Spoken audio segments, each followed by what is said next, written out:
I'm lost. Playoff time, man. Yep. 0-0, all teams 0-0. Man, that's what we've been waiting on. Man, hello. The final word. Boys need to act like it. You know what I mean? Let's go. Yeah, man.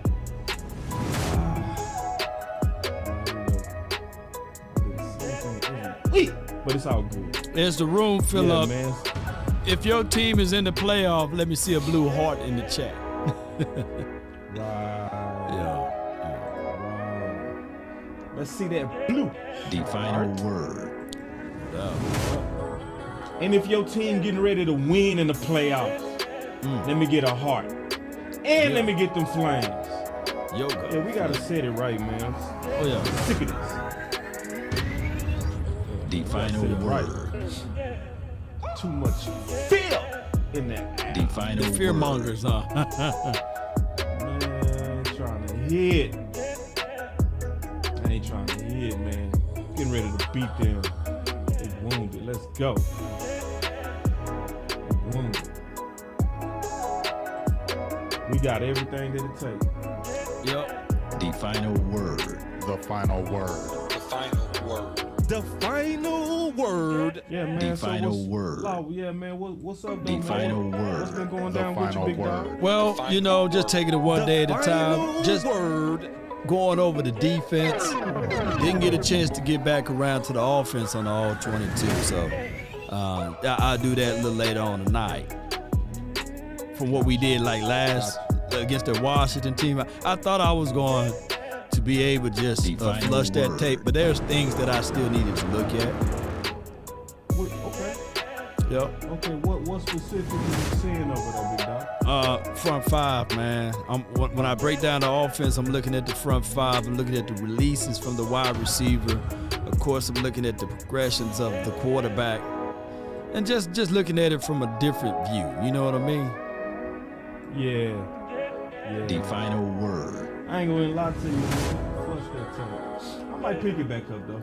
Yeah. You know, still some things we gotta just evaluate. You know, the drops by Ty, the release off the LOS from Ty. Just the small things, man.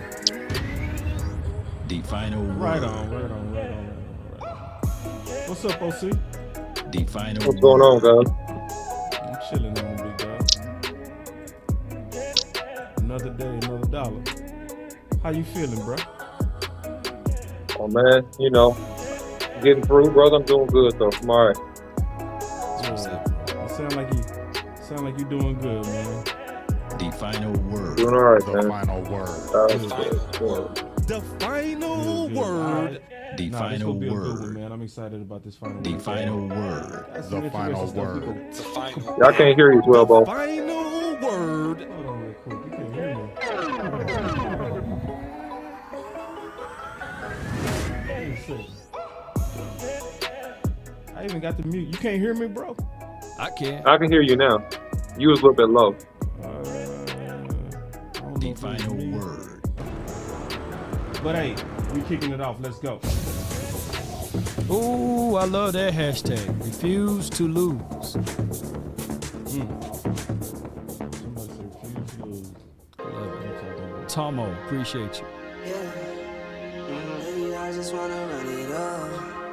Boy said maybe I just want to run it up. Maybe, he said maybe. I love I it. just want to run it up. I've been really in the field, let her rush, I let her feel. Lately, I just Yoga wanna fire. run it up. Oh, he said lately. Yeah, lately. Yeah. Have to take it to a meal. Lately, I just wanna run it up. Yeah. Kinda check us out. Final word. Let's go, man. I see y'all in here. Count that too, count it up. I see y'all in here. Lately, I just wanna run it up. Sherry. It's I Kelly. need them fives, need them tens, I need that change to the safe, got blues inside. Grades and Sir. beats, it's all the same. I still say and roll my change. Take some losses when I Yeah, play. Charge man. it to the Get game. down or lay I'm with down. Elgin, I'm with My boy T-Mac, Trey I'm with say, Rabbit now. Best I'm with Cowboy Baby, I'm show with on Jay, I'm with YouTube. Chuck and now. You Still ain't the lying, same, bro. I Salute. switch your size, now it's Well, I back love on it. the I team. appreciate it. Used to Your say cars. for the bag.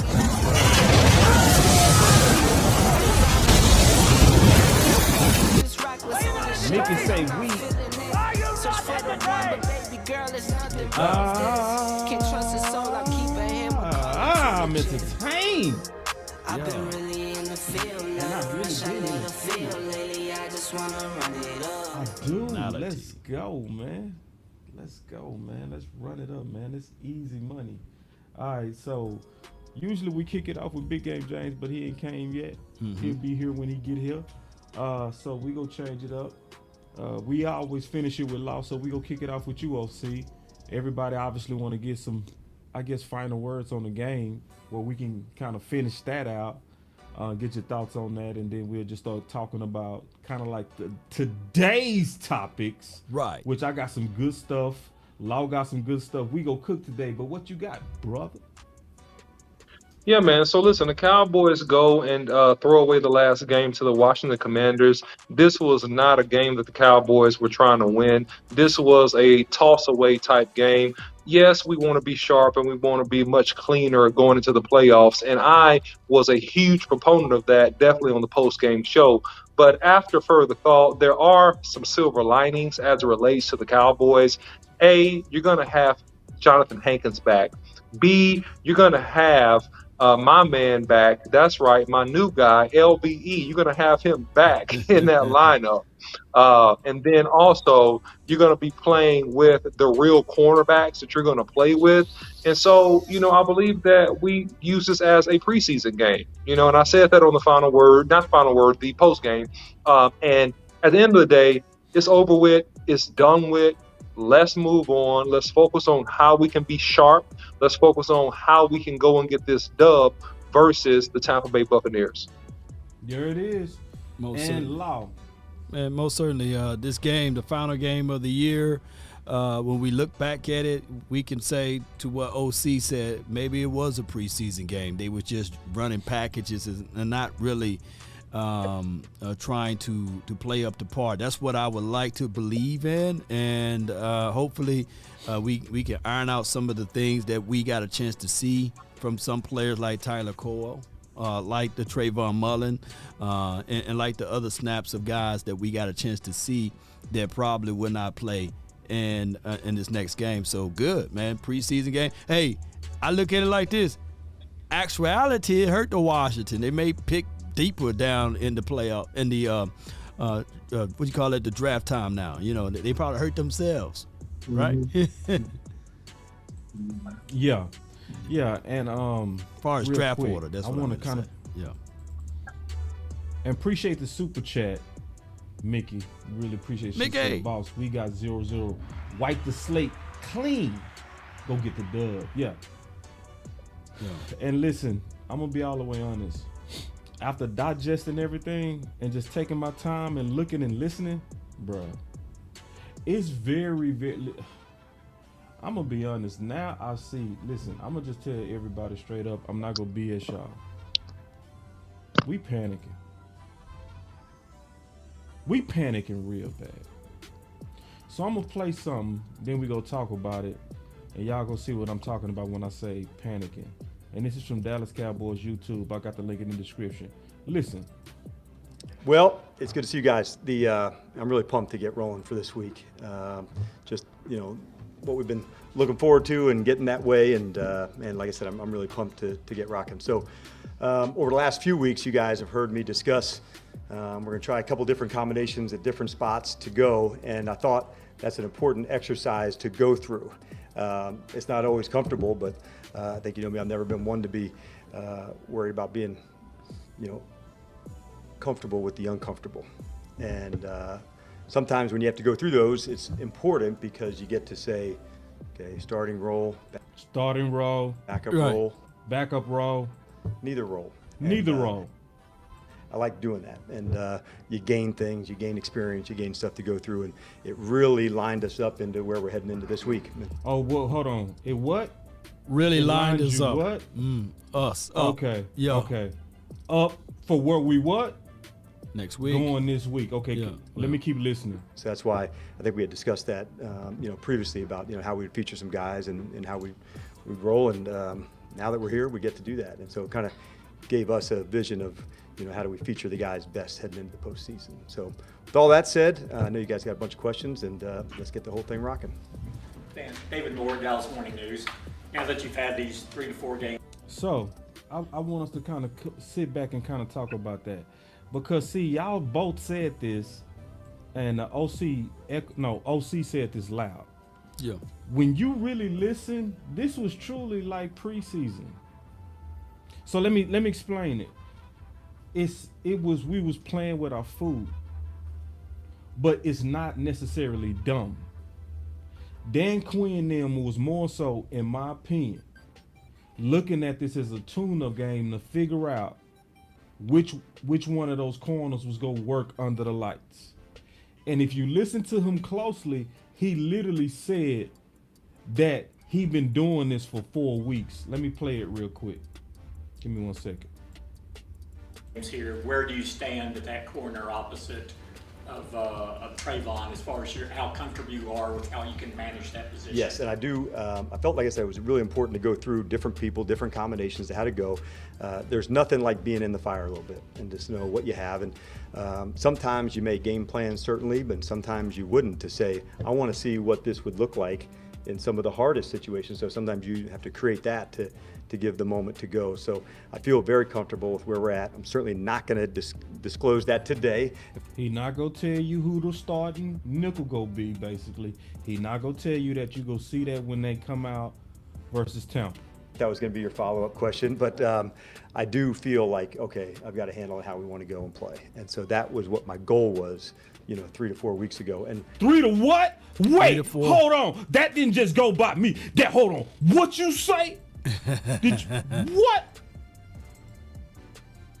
3 to 4 weeks ago. quite honestly, some were going to be in some backup roles. Who could be the 3, who could be the 4, how could we feature that? So that's kind of day what I was looking for at different spots. Was there time So, listen, y'all. This is different. I'm going to be honest. This is different.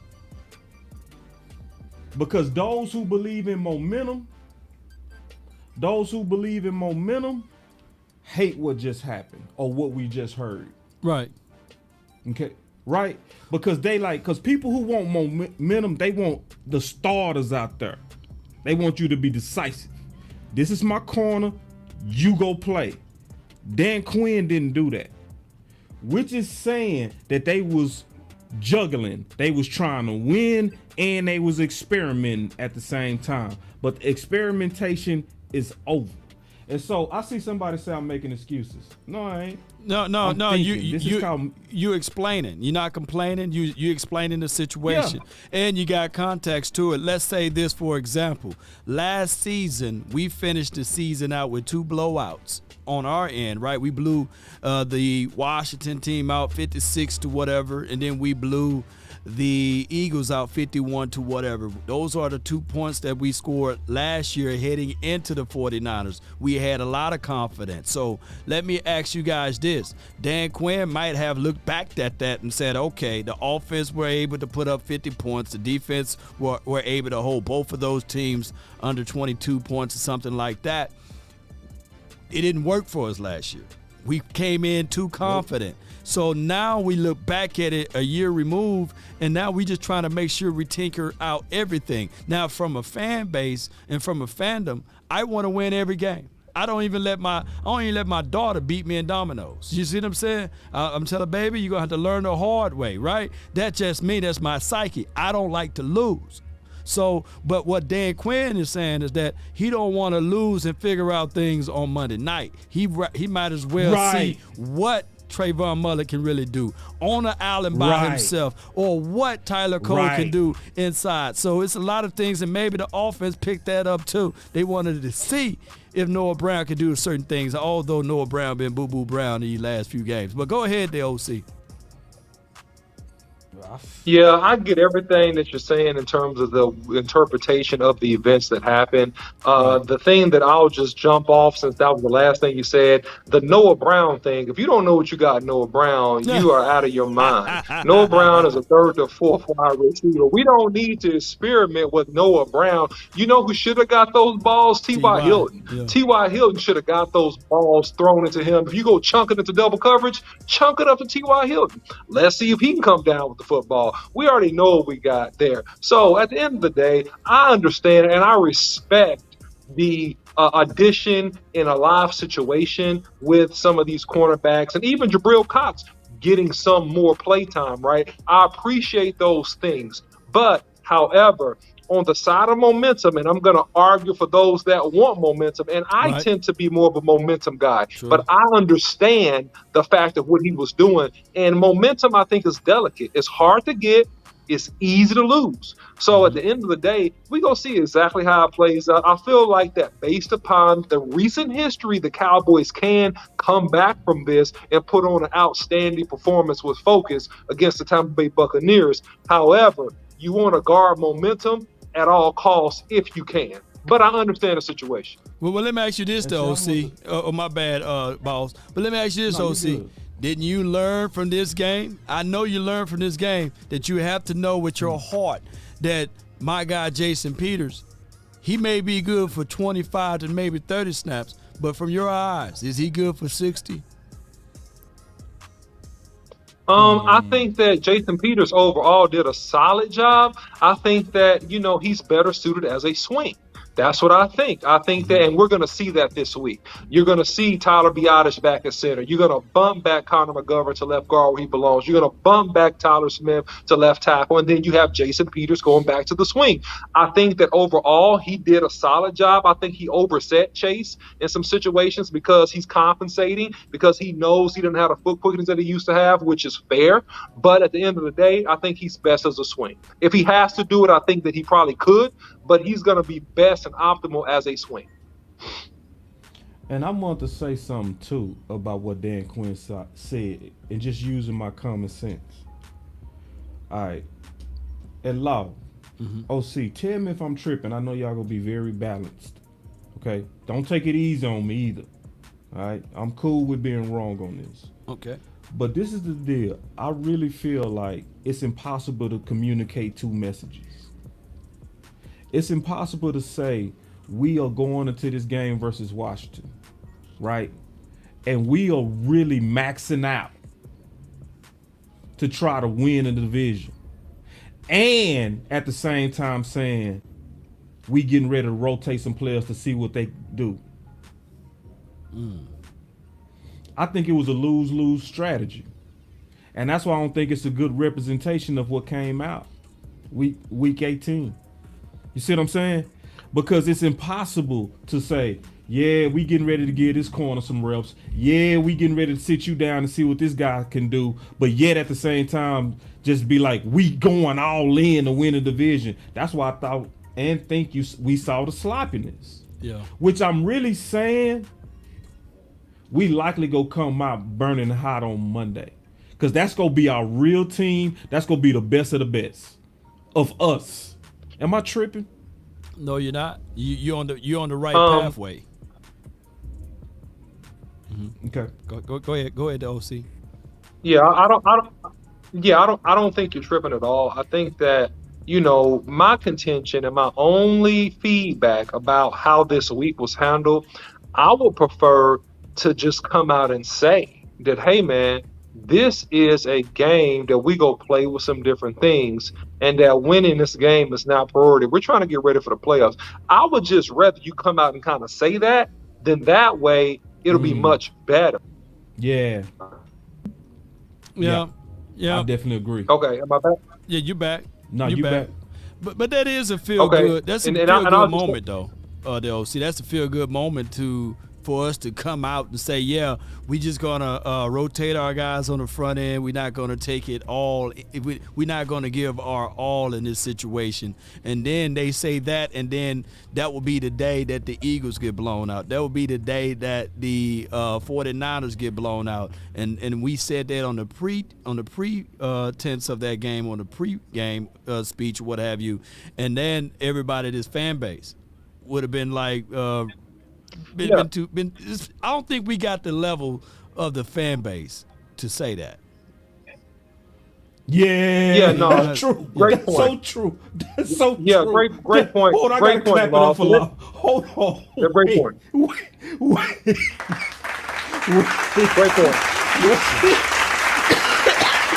because they got to play both sides of the equation, not to basically annihilate the fan base and to say, we go tank this, and then, oh, when you're tanking it, you could have won. So even though they know they're going to tank it, they're going to kind of act like they're not trying to tank it, just so that everybody's not upset and throw a hissy fit. So I get that aspect of it in terms of managing the PR, which the Dallas Cowboys is for sure a PR machine.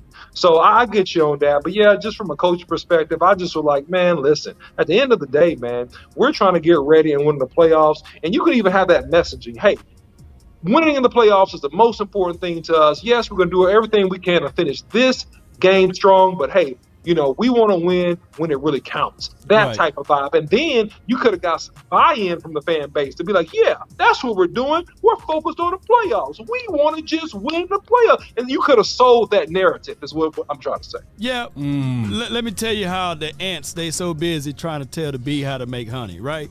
So here's the thing. When we look back at it, you know, I'm a country, so we got all of those sayings. You know, that's just how it goes. Last year, when we blew out the Washington, and then we blew out the Eagles, their backup swab, what have you. A lot of people were banging on the table saying, do it in the playoff, do it in the playoff. So it was a lose-lose situation for us. Now, if this year, let's say, for example, and I'm hypothetically speaking, by the way, let's say, for example, we put Cooper Rush in his final game, and we beat the Washington team, let's say 24 to 12 or something like that, then his fan base is already divided. They be like, let's start Cooper Rush. And let's say we run out with Malik Davis. They would be like, Cooper Rush and Malik Davis, they are the future. Let's bench Zeke. Let's bench Tony Pollard. Malik Davis just ran for 220 yards, you know? So that's how fickle our fan base would be. And then that would be distraction all this week of the Rush mania and the Malik Davis mania. It'll just been so crazy, man. So it's just how it is with Cowboys fans. I can't lie. Makes sense to me. Now, real quick, because see, some people thinking we tripping when we talking about what we talking about. Because I saw some people say stuff like, we thought Kellen Moore was saving plays last year. See, it's a difference between thinking Kellen Moore doing that and Kellen Moore actually saying it. See, Dan Quinn said it. He said for 4 weeks, I've been experimenting with multiple positions. This means that some of those wins, we was playing with our food. This is unprecedented too. And I low-key like it. Y'all just hear me out. Hear me out. So what this is saying is they don't put a lot of stock in practice superstars. They want to see you do it in the game. And that's different to where you're you've been balling at practice. Because, Law, how many times have you witnessed a practice superstar or a practice All-American? Then they go out there and they freeze. OC, how many times have you witnessed the practice superstar? Right? And then they go out in the game and they gone. Reggie Davis, man. Yeah. Talk about it. Yeah, Hey, we was out there in Oxnard, man. This dude named Reggie Davis. He was catching everything. He wore number 11 that year. I mean, he was practicing. He was catching balls over the top. He would catch them through the slants in the middles. And then when doggone the lights came on, we was like, Reggie, loving you is easy cause you're beautiful. Reggie was dropping everything, y'all. We couldn't even find Reggie, man. But shout out to Reggie, man. It's a such thing. It's a such thing. So this is the deal. When you listen to Dan Quinn, I'm gonna just say, listen, if you already a super negative Nancy Cowboy fan that just want to be mad, you ain't feeling me right now. You ain't feeling Law, you ain't feeling the OC. Right. But if you listening, right, and you like how does this loss even, it loses its sting to me. Like, the best way I can put it is, like, if I was training a fighter. And I say, hey man, I want you to work on your southpaw. I know you fight better with your right hand stand, but I want you to switch it up. And then he get hit. Now, you didn't, like, he won the fight. He was winning the fight, but you told him switch it up and he get hit. Whop. And then he come back and he win, but you like, bro, you got dropped. But see, you was practicing stuff. You see what I'm saying? You didn't have that fighter like, no, I'm finna fight you where I'm my best. So when I know this, honestly, that take the whole sting out that loss to me. Now, I still wanted them to play better, but in perspective, I ain't tripping. Yeah, and M said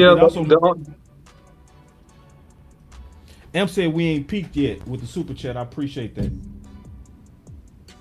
Yeah, thank you, Am, for the super chat, man. I think this, the only caveat and the takeaway that I want to see pick up, with this team is the line play. I just want to be sure that we're physically honed in on the level of nasty and physicality that we're going to need to bring, because everybody's undefeated right now because it's the playoffs. And so you got to come out there to prove a point and to really physically dominate a guy. And that was my only contention on this game being important going into the playoffs, is that you would need to be prepared for the level of physicality and moving people and imposing your will on both sides of the lines, defense and offense, that you would need to have to be successful in the long run in the playoffs. So if I had something that I really want to see this first game, that would have to be it.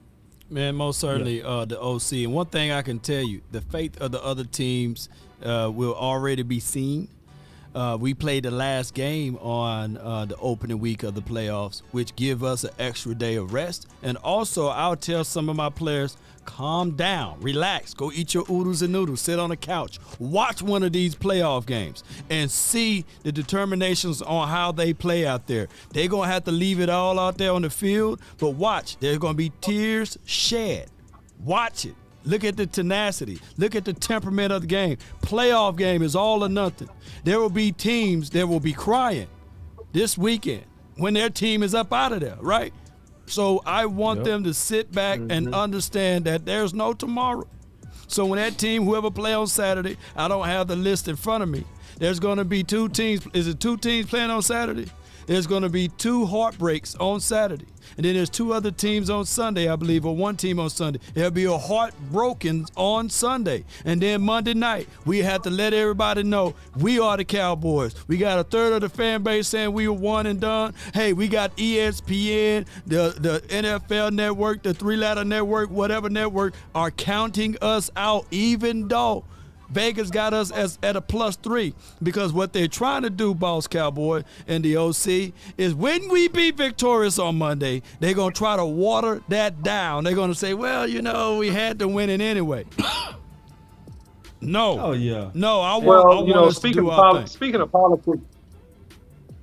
Speaking of politics, Law, and you mentioned this earlier in the show, you already know and understand that it's good business, it's big business, and it sells to talk bad about the Cowboys. True. And so that's what these networks are going to do, these various outlets, regardless of the truth. The Cowboys got a great chance to go into Tampa Bay, and they should win this game. I repeat, we should win this game, no doubt about it, man. And send Tom Brady on his merry way. This team is not as talented from top to bottom and doesn't have the youth and the explosiveness or the defensive pieces that the Dallas Cowboys have. So just straight up and down, off the top rope, we should win this football game.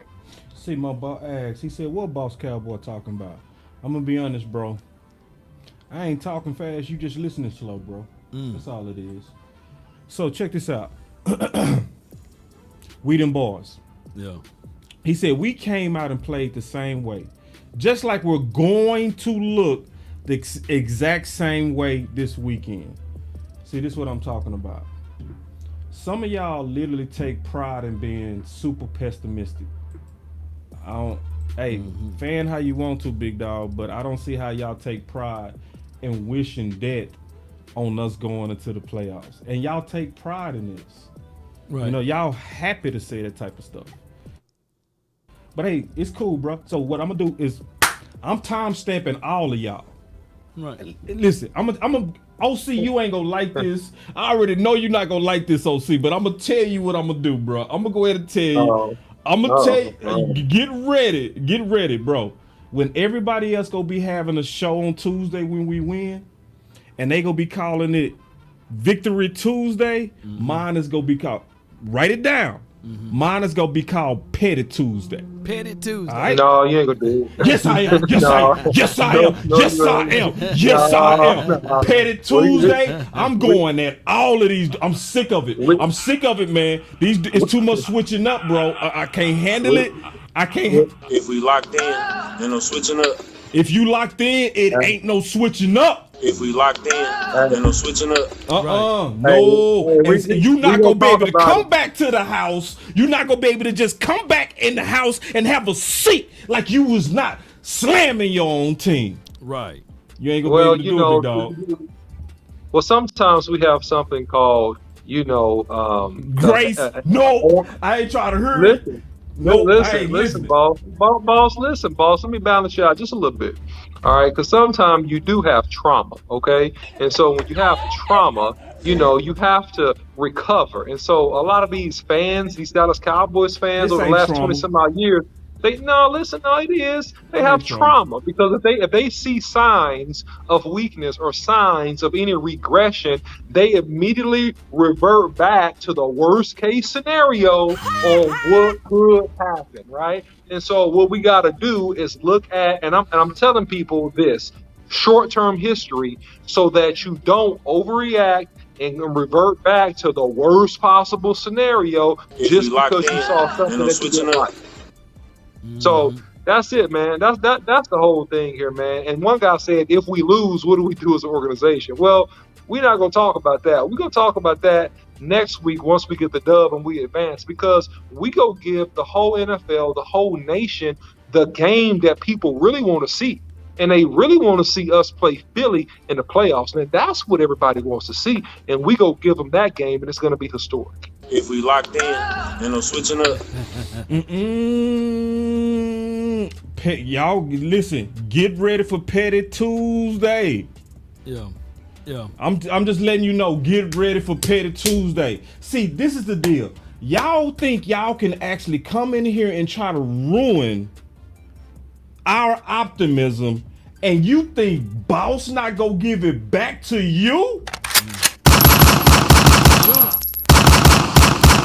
Boss is gonna give it to you double. Because on the week to where we all supposed to be locking in and not switching up, If we locked in, ain't no switching up. y'all switching up. And then y'all doing it in the presence of our enemies. Yeah. Oh, hell no. Let me address Andy real quick, because we keep on firing it up in the chat. So, Andy, I'm going to answer a question in brief. If the Cowboys were to lose, I care about how the team lost. And what do? We just try to get better as an organization and add better players. Right. Cut the weak players, add the better players, and you move on, and you keep the same coaching staff, and you give it another go next year. That's the simple answer. That's what you do. You're not going to overhaul nothing. You're not going to fire Andy Reid. You're not getting rid of Dan Quinn if you can avoid it, if he don't get picked up by another organization. You keep the same org, you cut the weak, and you get stronger players. That's what you do. Yeah, and here's the thing, though. When people utilize the terminology of diehard fans, right? The word die means that you die for it. You don't run from it. And when you use the terminology DC for life, that means you're locked in for life. That means you're in solitary confinement. You know what I'm saying? You don't get a chance to get outside of here and start looking at other things. When Jackie Smith dropped that ball way back yonder, you know what I mean? And that, was it the Super Bowl? He wore number 81, and he was wide open. The ball hit him in between the 8 and 1, right? Of course we lost that game. But I didn't hear a third of the nation say, "Oh man, get rid of Roger." You know what I'm saying? Hey, we had this dude, Tom Landry, for 30 years collectively. I'm just speaking collectively. Could have been 29 and a half or something like that, or 28. But I'm going to just use 30 years. We only won 2 Super Bowls. 2 Super Bowls, boss. 2 Super Bowls, the OC. So there was 28 years of disappointment. Where were y'all? You know what I'm saying? Or are y'all sometime and say, I'm only rooting for that team for the 2 years? Come on, man. Y'all got to contextualize everything. This is supposed to be die hard. You know what I'm saying? And now, if you're a casual fan or a fickle fan, then okay, you can say that. You can say that. You can get that. You can have that pride of being just a fan. But us three right here, I can't say another word. Man, we die hard, baby. We gonna die hard. We gonna stand on that hill. We're going to stand on that hill, baby, and we're going to root for this team. And anybody wearing Tampa Bay stuff, and they're going to have to claim they set around here, baby, because you can't walk around our streets talking about that you rooting for Tampa Bay Buccaneers or you rooting for my guy Tom Brady. No, we're going to break Brady. That's how I'm looking at it. You step on my set, baby, it's time for us to roll up, baby. Let's do this thing. Let's roll up. Let's roll up. Pull your strap on, man. You better kill me. Man, you let's go. Man, what? Come on, baby. Man, grab my fofo. You and your kids won't roll. Your kid, your whole generation, baby. Ain't one of y'all got sickle cell over there? Come on, you know. We got half the Cowboy fan base already declaring we getting ready to lose. Let's go. Man. See, and let me just be honest. I'm going to be all the way honest with y'all. If you upset because it's been 27 years since we had a Super Bowl appearance, I understand. But see, to take that standard and be like, we have a new low standard of one and done, bro, that's just not true, bro. Mm-hmm. I ain't gonna let y'all. That's not a. Listen, we won in 2014 a playoff game. Mm-hmm. We won one in 2018. All right. And listen, if we go be mature, we really should be looking at this by errors, not by 27 years. Because if you look at it, it took us 18 quarterbacks to get to Romo. Break it down. Think about that whole period of purgatory. 18 quarterbacks to get to Romo. So you telling me we that trash? Are we that womp womp? Got a super chat box, Cowboy. Yo.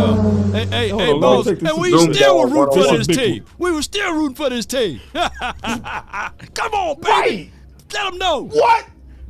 Man, hold on. Let me take this big old super chat. Man, he dropped a 20 dub. He said, boss, they just want to be right. If we lose, it's insane. Years ago, Patriots fans didn't care when they lost because they knew they'd be back in the playoffs next year. How come our fan base don't have that energy, man? We are the new Saints with the bags over our heads. That's why. That's what we are now. We become, because think about it. It was 18 quarterbacks to get to Romo. You didn't have to wait a second to get to Dak. You didn't have to wait a second. And if you judge it by error, the Will McClay era is on a steady incline. Break it down, bro. And the Will McClay era started in 2014. You just lost your patience. You acting like we still waiting 18 quarterbacks to get to Romo. We ain't waiting for that. We hitting home run after home run after home run after home run, and we always every other year at least in contention. You can't keep swinging at the ball and not hit it.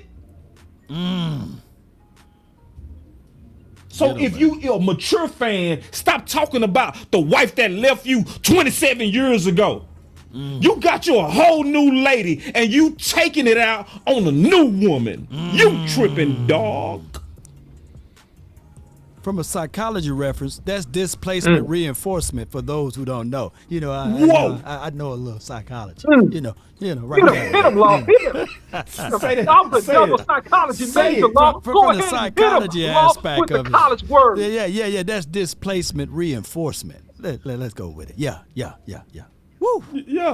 Yeah, man, and that's why. And since we own psychology, let's go. You know what? Let me just go ahead. Go ahead. See, the Cowboys suffer from something called cognitive dissonance. Okay, that's another word for you. Cognitive dissonance. All right, and so that means that you're stuck trying to live one way, but then you compromise and you want to live another way, and it makes you schizophrenic and crazy. And so you're stuck wanting to be a championship team. You're stuck wanting to be a dynasty again, but you live in fear and act like a loser. You act like we're going to lose. You act like we don't have a hope. You act like we're going to die. So you are fighting against your own goal, making you crazy and schizophrenic. Cognitive dissonance. I got something else. Boy, I'm back on it. This is the other thing. Stop saying Brady is 7-0 against Dallas. That's incomplete. You gotta also look at that in errors, dog. You can't look at that like so we wanna put Jason Garrett losses on Mike McCarthy? Woo! Is that what we doing? Bro, let's just go on and say it. We been some crybabies, dog, and we scared for nothing. We would have beat Brady if our kicker would have hit his kicks the first time we played him last year. We would have beat Brady if Kelly Moore would have ran the ball when we was averaging 5 yards on the ground with Zeke. Yeah. He ain't man, it's 8 teams that beat him this year. All right, man. All right, but hey. Hit your super chat, Boss Cowboy. We got another one. Okay, I see it. Yeah. I see it now. All right, let me catch it. So he said, shout out Sadiq. I'm gonna hit you, Sadiq. Well, thank you so much. He said Boss Law and the OC spitting. Matter what the fake fans and the haters say, at the end of the day, we winning. We sending Brady to retirement. Bro, we getting ready to send that dude to retirement, dog. Matter of fact, for all you Cowboy fans, We Them Boyz. See your name, We Them Boyz. Yeah. Put $100 that we getting ready to win. Bet money. Bet money right now. We getting ready to win. Bet $100 right now.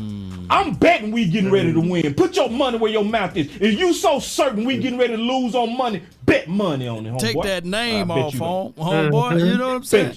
Yeah, he perpetrating with We that Them name. Boyz. We Them Boyz. Bet $100. He ain't them boys, man. He perpetrating with that name over there, man. If he was out here on the streets, we'll take that name from you. That bet go for anybody. You know what I'm saying? That perpetrator, man. That go for anybody. That go for anybody with Cowboys in their name or logo around here. If I see y'all on the streets where I'm at, we taking that. You can't be all here perpetrating, lying to kick it. You ain't right. You ain't about that life, bro. You ain't been out here on these streets like this. You ain't getting it out of the mud. You ain't from my block, bro. You ain't from here, baby. You ain't used to nobody from the hood talking to you, baby. Get that. Boy, I'll snatch that. Boy, I'll charge that brother up so much right now. Get out of here, man. Come on, man. What I got in the law? Right. I'm talking about perpetrating around here, man. Back to the streets of Mississippi. Man, we done got Loaded back to the streets of Mississippi. Wait. I ain't never seen that side of the law. I don't want to see that side. Yeah, man. They don't ever want to snatch. You talking about snatching chains? Boy, I'll snatch that. Ooh. I be perpetrating around here. Check these Cowboy fans. Check these, dogs. Sometimes we do, bro. We do. Come on. Cause listen, bro. Hey, We Them Boyz, and everybody that's like We Them Boyz, you can come back, but see, cause what y'all doing? Y'all low key trolling us for hoping. He hoping. You don't think I'm make gonna a video? Tell old boy make a video. Don't be out here keyboarding. Come on, make a video so we can cut you up like a Ginzu blade. Come on, baby. Don't be out here keyboard thugging, baby. Come on. We fight more Cowboy fans than we fight Eagles. We fight more Cowboy fans, allegedly Cowboy fans, than we fight Washington. This should be somebody for the Buccaneers coming with all of that heat. But now we got people that's perpetrating that can't even walk around Dallas with that stuff on, talking about We Them Boyz. Dog, you ain't no boy over there. I ain't gonna call him a girl. But you something else, man. Come on, you perpetrate. Get off our block, baby. We want everybody around here representing with real stuff over here, baby. Come on, man. Come on. He a fickle fan.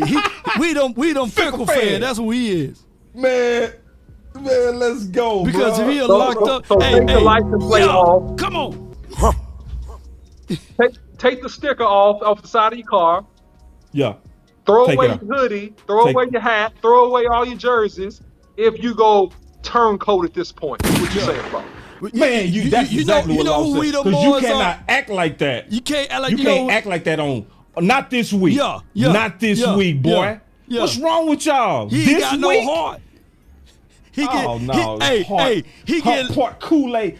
He get Kool-Aid. His heart. Hey, he get locked up in the jail cell. He gonna be that boy that bend over. That's what he is. Because they massive. He gonna bend over to Tom Brady. That's what he said. So he don't even put up a fight against Tom Brady. He just gonna get bending over. You just get that Tom busted wide open, kiss him on his mouth. That's who he is.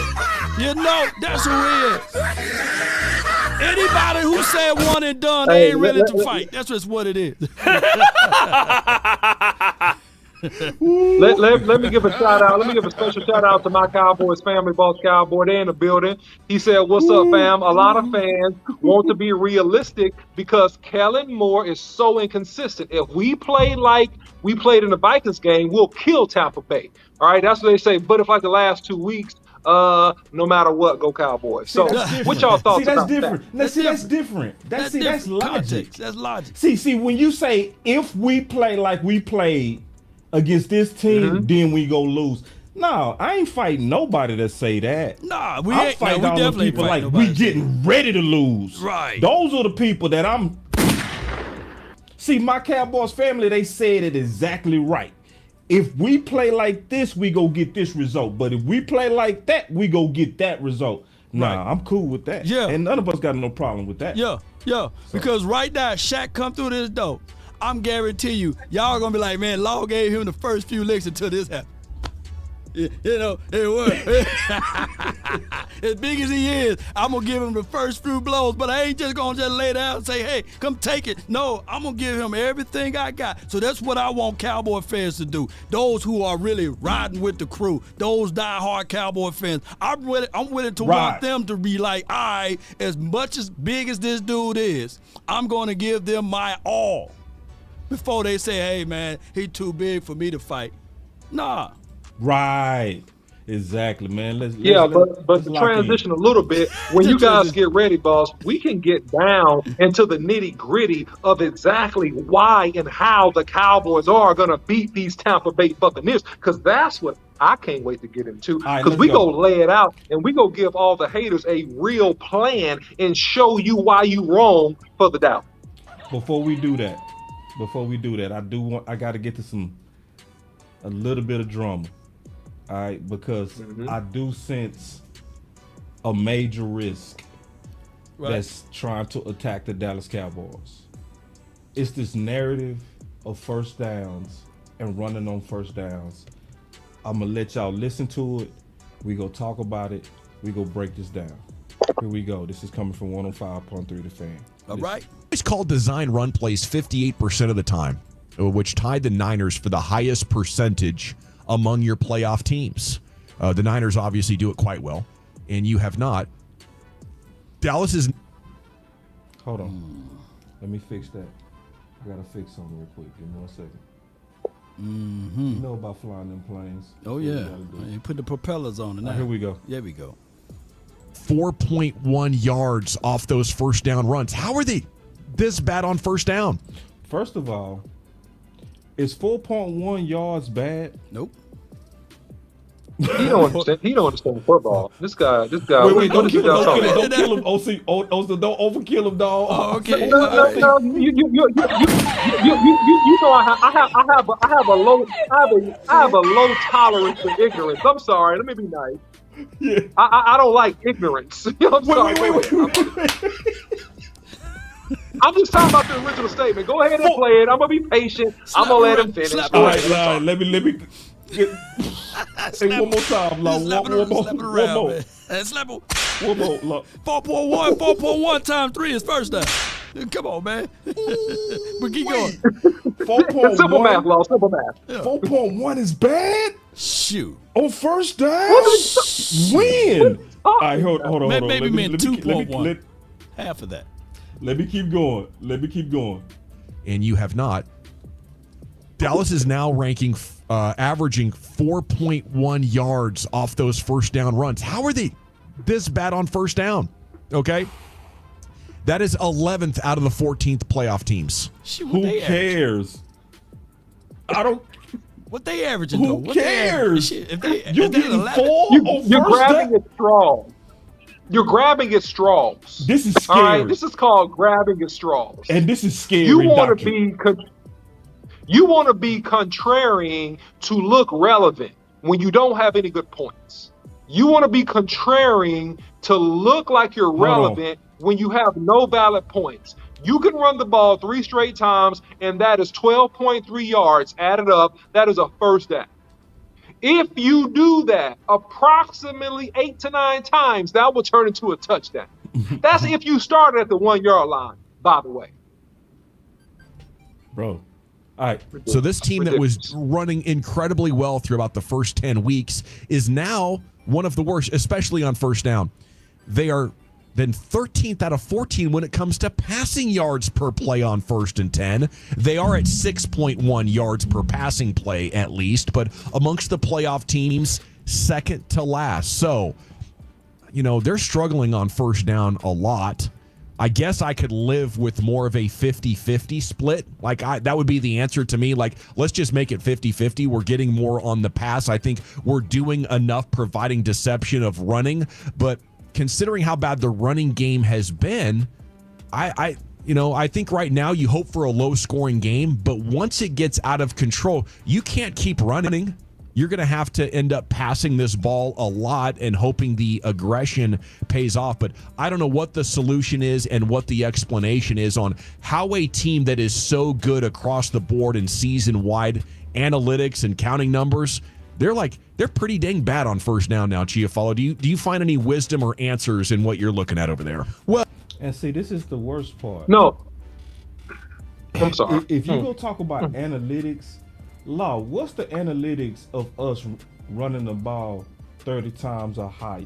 Oh my gosh, man. I lost that Win. stat line. But it's a win. It's more probability of winning than losing. And on top of that, you're going to get that TOP too. That's time of possession. You're going to win that.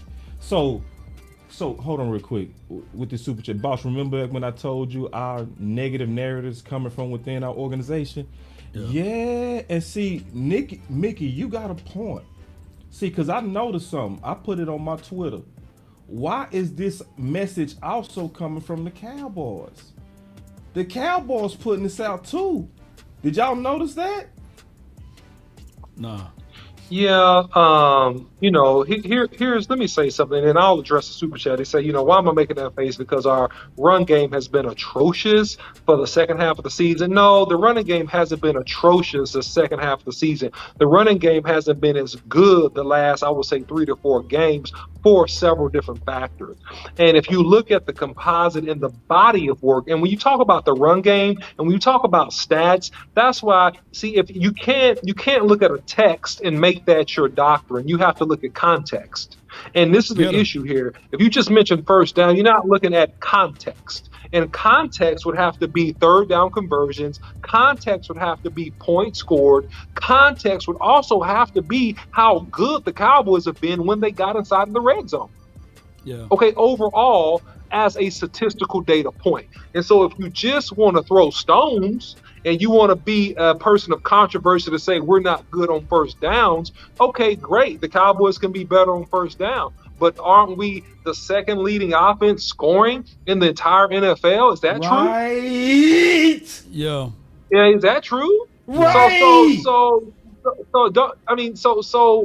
So you have to, again, give context, right? Wait, you wait can a pull minute. anything you want to make a point. Wait a minute, though. Can you pull that back up for me, please, por favor? Dr. Shannon Duncan, thank you for the $19.99 super chat. We appreciate you. My goodness, and we're gonna go through all of the super chats once we get finished. I appreciate those who supporting this channel. I wanted to pull this up because that's the Dallas Cowboys putting this out there. Right. Why? Am I saying this wrong? I thought that's what I'm saying. My thing is, why are they saying the same narrative that the Dallas Cowboys saying, bro? Wow. This ain't adding up. This got a funny womp smell to it. Can I just keep it real? This got a smell to it. This got a smell that like they want to come out throwing the ball. I love you, Now, I'm Cowboys. going to show y'all something, too. I ain't talking about y'all, man. I ain't want y'all come after me, man. We love the post, man. Oh, the post is amazing. Post is amazing. Whatever. You know what I mean? Like, this is the deal. Just keeping it real. I love y'all enough to tell you the truth, Cowboys. Right. Mm-hmm. I love you enough to tell you the truth. This is the destructive, scary narrative. I'm going to prove it by the data. See, because when you just talking about first downs and not talking about series, you missing the whole point. And I'm going to show y'all, too. I'm going to show you the play-by-play. Give me 1 second. We got to send a super chat. He said, I would love to see Mike call plays Kellen out of here playing Madden and honestly put Parson back to linebacker. Absolutely. Everything you said is pure facts. Now check this. That came out from the Cowboys. It did. And then the fans saying it. I'm like, what's going on? What is going on?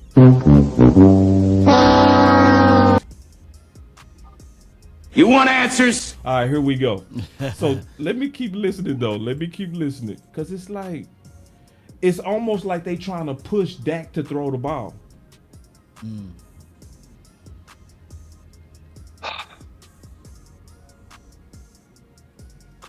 Right. No, we didn't hear it's you. Like we didn't hear. Yeah, what you say, OC? Oh, we didn't hear the audio. I'm saying that, yeah. Y'all heard the audio? I didn't hear it. No, his audio good. He just taking these awkward pauses. I guess he No. So here's something to consider in terms of PR. And I mentioned this at the top of the show. The Cowboys are a PR machine. There's absolutely no doubt about that. However, the narrative to get a vote and basically a bead on what the fans want, so to speak, about putting it out on Twitter is uncalled for and it's inappropriate. You need to stick with the formula that's going to make your team great. And we preach this all season long. The formula that makes this team great is really setting up the pass by the run, using play action pass, controlling time of possession, letting your defense be fresh so they can be elite, taking advantage of scoring opportunities, thus getting some type of lead in the game and forcing the teams to have to pass so that our best athletes can pin their ears back and attack quarterbacks, and hopefully they make bad decisions and we become opportunistic. That is the formula for the Cowboys to be successful. If you say any other doctrine, it's uncivilized. Yeah. That's what I'm going to say. Yeah. Keep listening, though. Listen to this. Oh, their first down and all their rushing has been bad since Steele went out. I mean, what you're finding a lot when it comes to the rushing attack, and we've talked about it, but the numbers show it as well. You are a much better rushing attack offensively when Terence Steele was healthy. And since he has not been, you're talking about well over a yard per carry less. You went from almost 5 yards a carry to just over 3 yards per carry on all downs running the football. Wow. Hold on real quick. And 3 yards per carry is not bad. Wow. Go look at how Philly beat us. Philly beat us averaging 3.2 yards per carry. Yeah. And we got us a $10 super. Hey guys, I just joined the show. When all the big ABC networks are saying that we're all this and that. Hold on real quick. Then we lay an egg. Maybe now that they're saying that we lose, we'll win. No, That's what he was saying. Yes, facts. Super facts. Sounds like 4-8. And then Trey. Boss. Yup. Agree. They setting us up for it. Now listen, y'all. This is the thing. Over here at the final word. Now everybody talking about Steele, right? Yeah. Everybody talking about Steele now. Yeah. Everybody wasn't talking about Steele last year, bro. Right. No. They were still musical chairing him. Yeah. I got receipts. Yep. I sent this to Brian Broaddus. He liked it too. I said, this is February 3rd. I said, I listened to the fan yesterday and you asked, why was the running game ineffective in the second half, but extremely effective in the first half? I sent him where we was running to the right. And I said, next gen stats, the data and the film all show that Dallas was getting success running to the right. The whole time they were saying something opposite though. the entire time. Yeah. Connor, another media guy, he said he was terrified about right tackle. This was in training camp. I said, I get it, but I don't. Steele is getting the best development money can buy. Going against Micah Tank Fowler and Sam Daly will make normal season edge rushers turtles. Man, I was right. That boy bodying everybody with these receipts. God, dog. Now Fisher put out funniest Cowboys trade story. Funniest Cowboys trade, like this is funny. Ha ha ha ha ha. Like it's funny. Ha ha ha ha ha ha. Jokes. You got jokes. You got jokes. So according to many, go ahead. According to many, Steele was only a swing, but teams are calling aggressively for just a swing. I've learned in 2021 to not trust other sports takes even more, and I mean that. I learned through Steele. When the media out there saying we run too much on first down, go double check they work. Go double, because guess what? Your boy Boss done double check the work. That boy. Your boy done double check the work. Oh, there it is, the play-by-play. The play-by-play. Oh, what do we have here? Is this a play-by-play? Yep. Oh, wow, man. Boss, don't do him like that, man. Should I do him? Should I do him? Oh, it needs to be done. You know It needs to be done. You got me in trouble last year with Amari Cooper, man. Go ahead. Yeah. Hold on, let me pause because I gotta set this straight. Because see, I just want to win, bro. That's why I'm doing this. I'm not doing this to be right. When we was talking about Steele last year, me, Law, Big Game James, we all around the end of the season was like, say, listen, y'all, Steele need to start. Right. It wasn't popular. It was not popular. Lyle Collins, they wanted that Lyle boy. They wanted Lyle. That's why I showed the receipts. Like, bro, we been telling people the truth. And we were getting hate mail for it too. We were getting slammed. Hate mail. Ooh, we were getting slammed. Hate mail. Oh. So this is where I want to pause it. This is where I want to pause everybody real quick, OC. And then you got it. Then I'm gonna go back to the receipts of the play-by-play. Now check this out. We can't fall for the trick that we fell for last year with Lyle versus Steele. Let's be honest. A lot of us got caught up in trying to be right. We got caught up into tribal wars. Right. We got caught up in our own egos. So let me first start by saying I was wrong on Steele before I was right. Okay. So I'm just like anybody. Okay, true. When I first was preaching about Lyle versus Steele, I was saying Lyle was better. But then the OC and I said, man, let's double check that. Double check that. And when we double checked, we came out like, so all of us gonna be wrong sometimes. So let's start there. Right. That this ain't about trying to sully anybody's brand or trying to make anybody look bad. True. This is about us bringing our voices together to talk about what we need to do to win. See, it don't matter that it might be coming from Boss Cowboy Sports, because guess what? I start doing the play-by-play behind Amp. Amp is the one that showed me this play-by-play, so I'm gonna give credit to what it's due, but I'm gonna still preach it like he preached it, because truth is truth. And we need to get behind the real way to win. And this doctrine they preaching about throwing it more on first down, I'm gonna show you by the play-by-play that it is trash. So go ahead, OC. You was getting ready to say something. Yeah, this topic about Steele was actually the first time I got into a Twitter beef with anybody. I had people I didn't even know, and some local media or ex-local media types, saying their different comments about my takes and all that stuff, which is great. When you have a successful organization and you have a successful team, one thing that you do is have a best ideals wins culture. Yep. And if you have two of the best backs in the NFL, and we do, we have a Pro Bowler in Tony Pollard. We have a guy, former Pro Bowler, borderline Pro Bowler, Ezekiel Elliott this year. Those are two of our strong suits. And the game plan that Mike McCarthy had and the wisdom he had from the beginning of the year was to get these guys the ball. And that has been the winning formula that sets up the rest of the offense. And two things that travel well and that are always undeniable in the playoffs are two things: a run game and your defense. I'll say it again.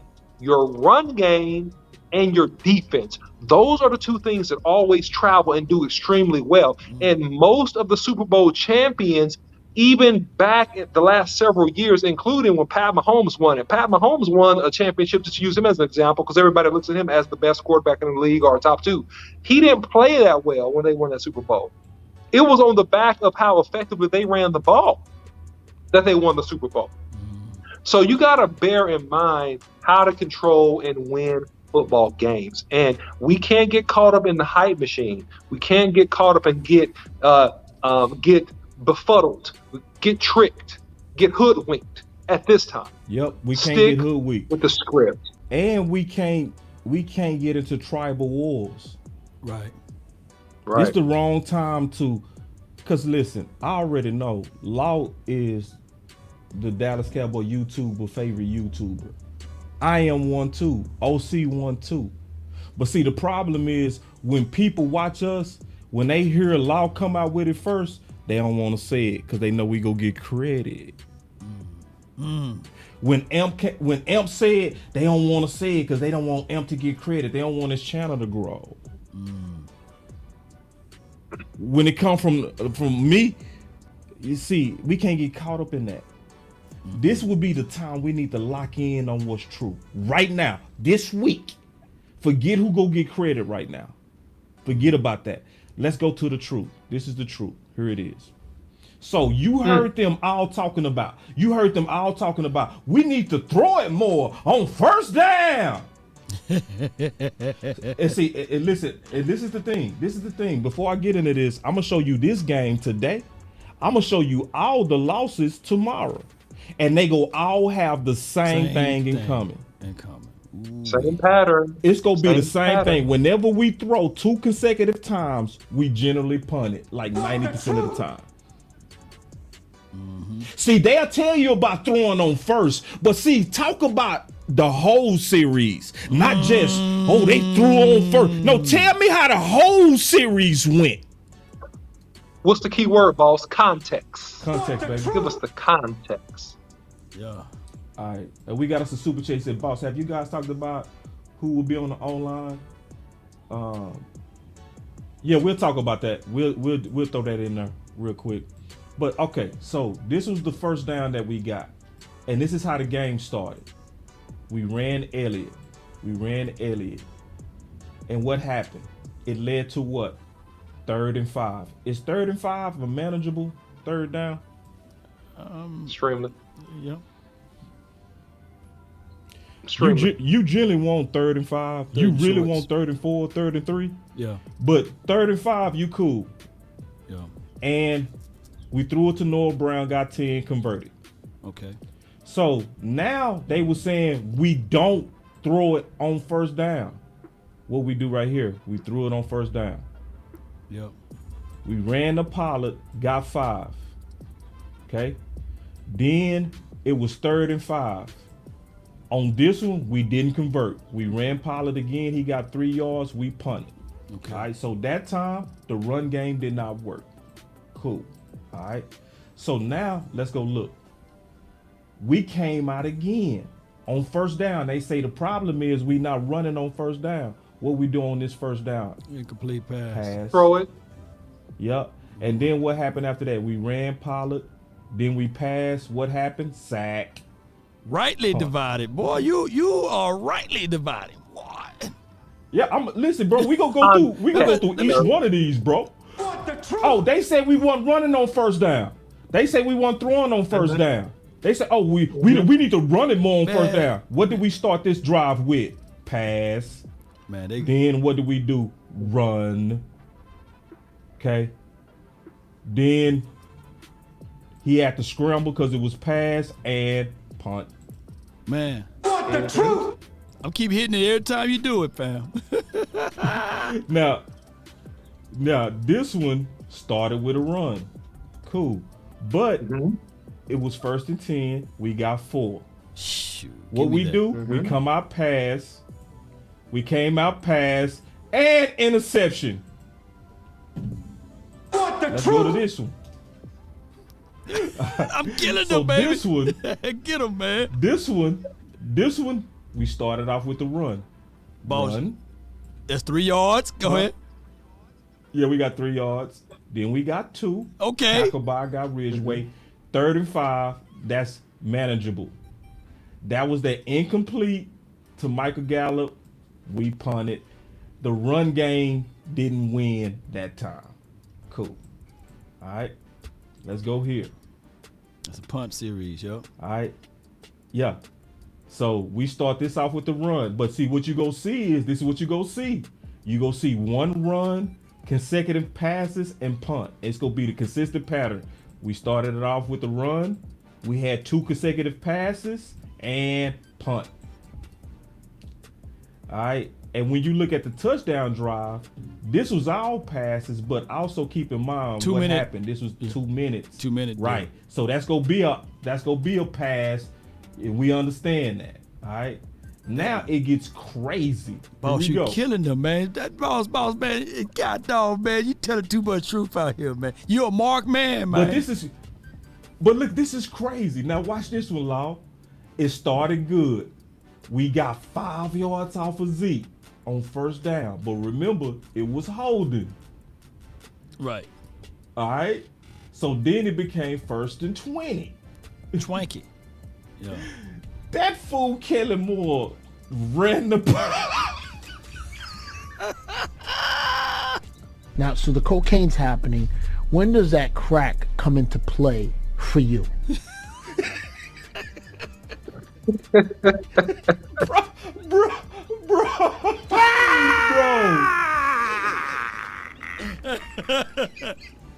Oh my God, man. Come on, man. Hey, boss, man, you gonna get us counseled over here, man. I'm gonna get a letter from them, man. I already know.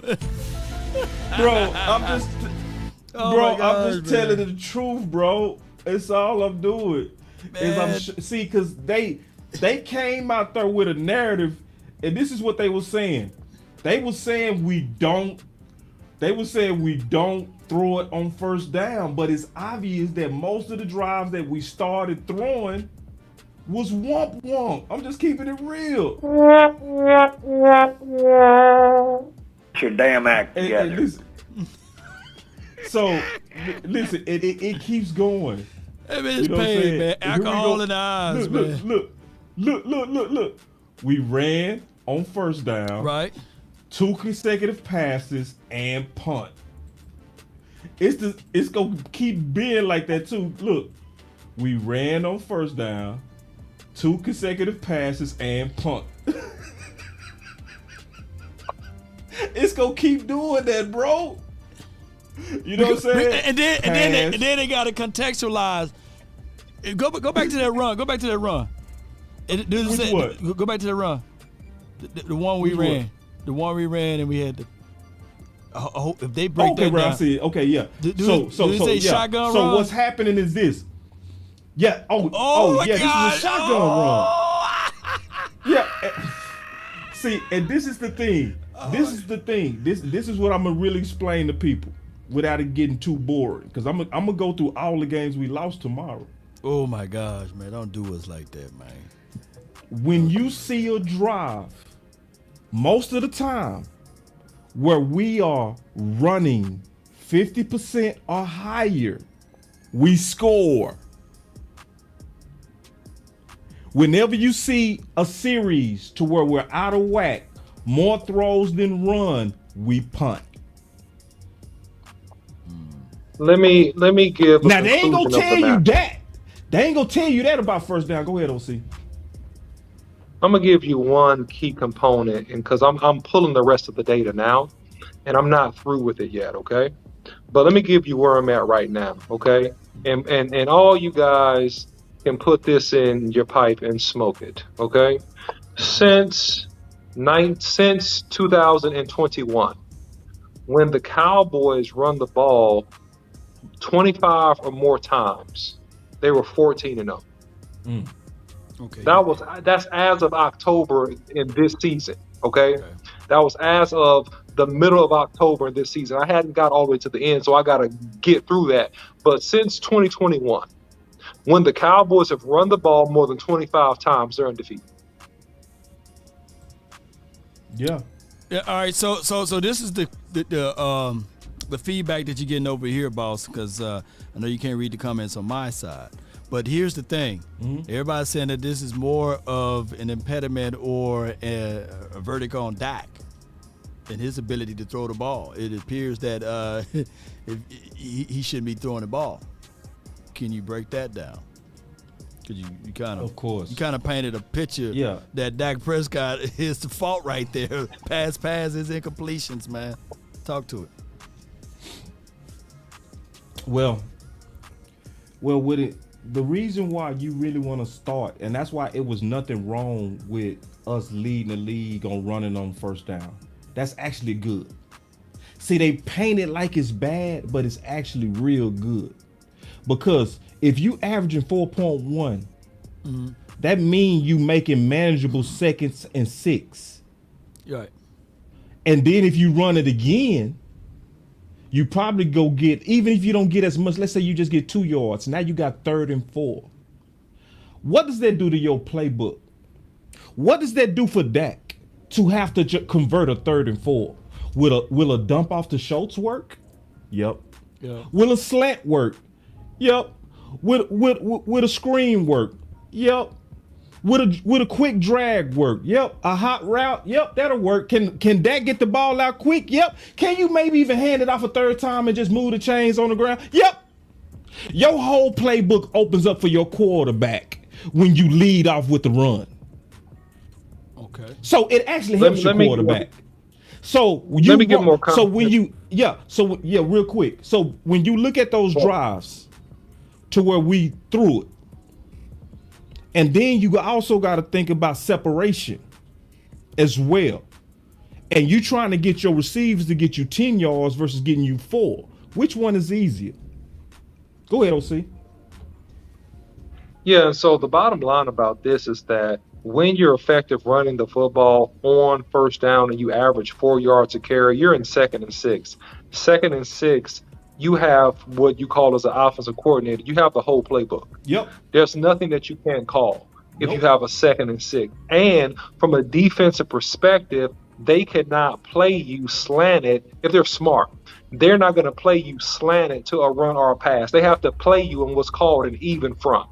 Right. An even front is just equalized responsibility across protecting against the run, protecting against the pass. That gives you options to manipulate and to take advantage of matchups. In other words, it should let Kellen Moore be able to fully be in his bag. Okay. Now, the thing that you want to see just from a purist perspective when you talk about offensive football is that you really want to be in 3rd and 4 or 3rd and 3. If you're in 3rd and 3 or 3rd and 4, the assumption is that you should be able to run the ball for 3 yards if you had to. But if you can't, or if you don't want to, you also can throw the ball quickly on a short or even an intermediate route, because you have teams in that situation walking down safeties and things of that nature if you are a run team, because they're trying to take away that short yardage run and you could burn somebody with a big play. So that's the reason, and that's the yin and the yang when you talk about Dak Prescott, is that really it doesn't matter the offense, it doesn't matter the quarterback, right? Because we saw Aaron Rodgers turn around and cuss out his head coach and say run the bleep ball, and he's a Hall of Famer first ballot guy, one of the best arms ever. So it's not the quarterbacks. You can't proselyte Dak to your opinion about, oh, he should just be able to be a superhuman person and convert 3rd and 20.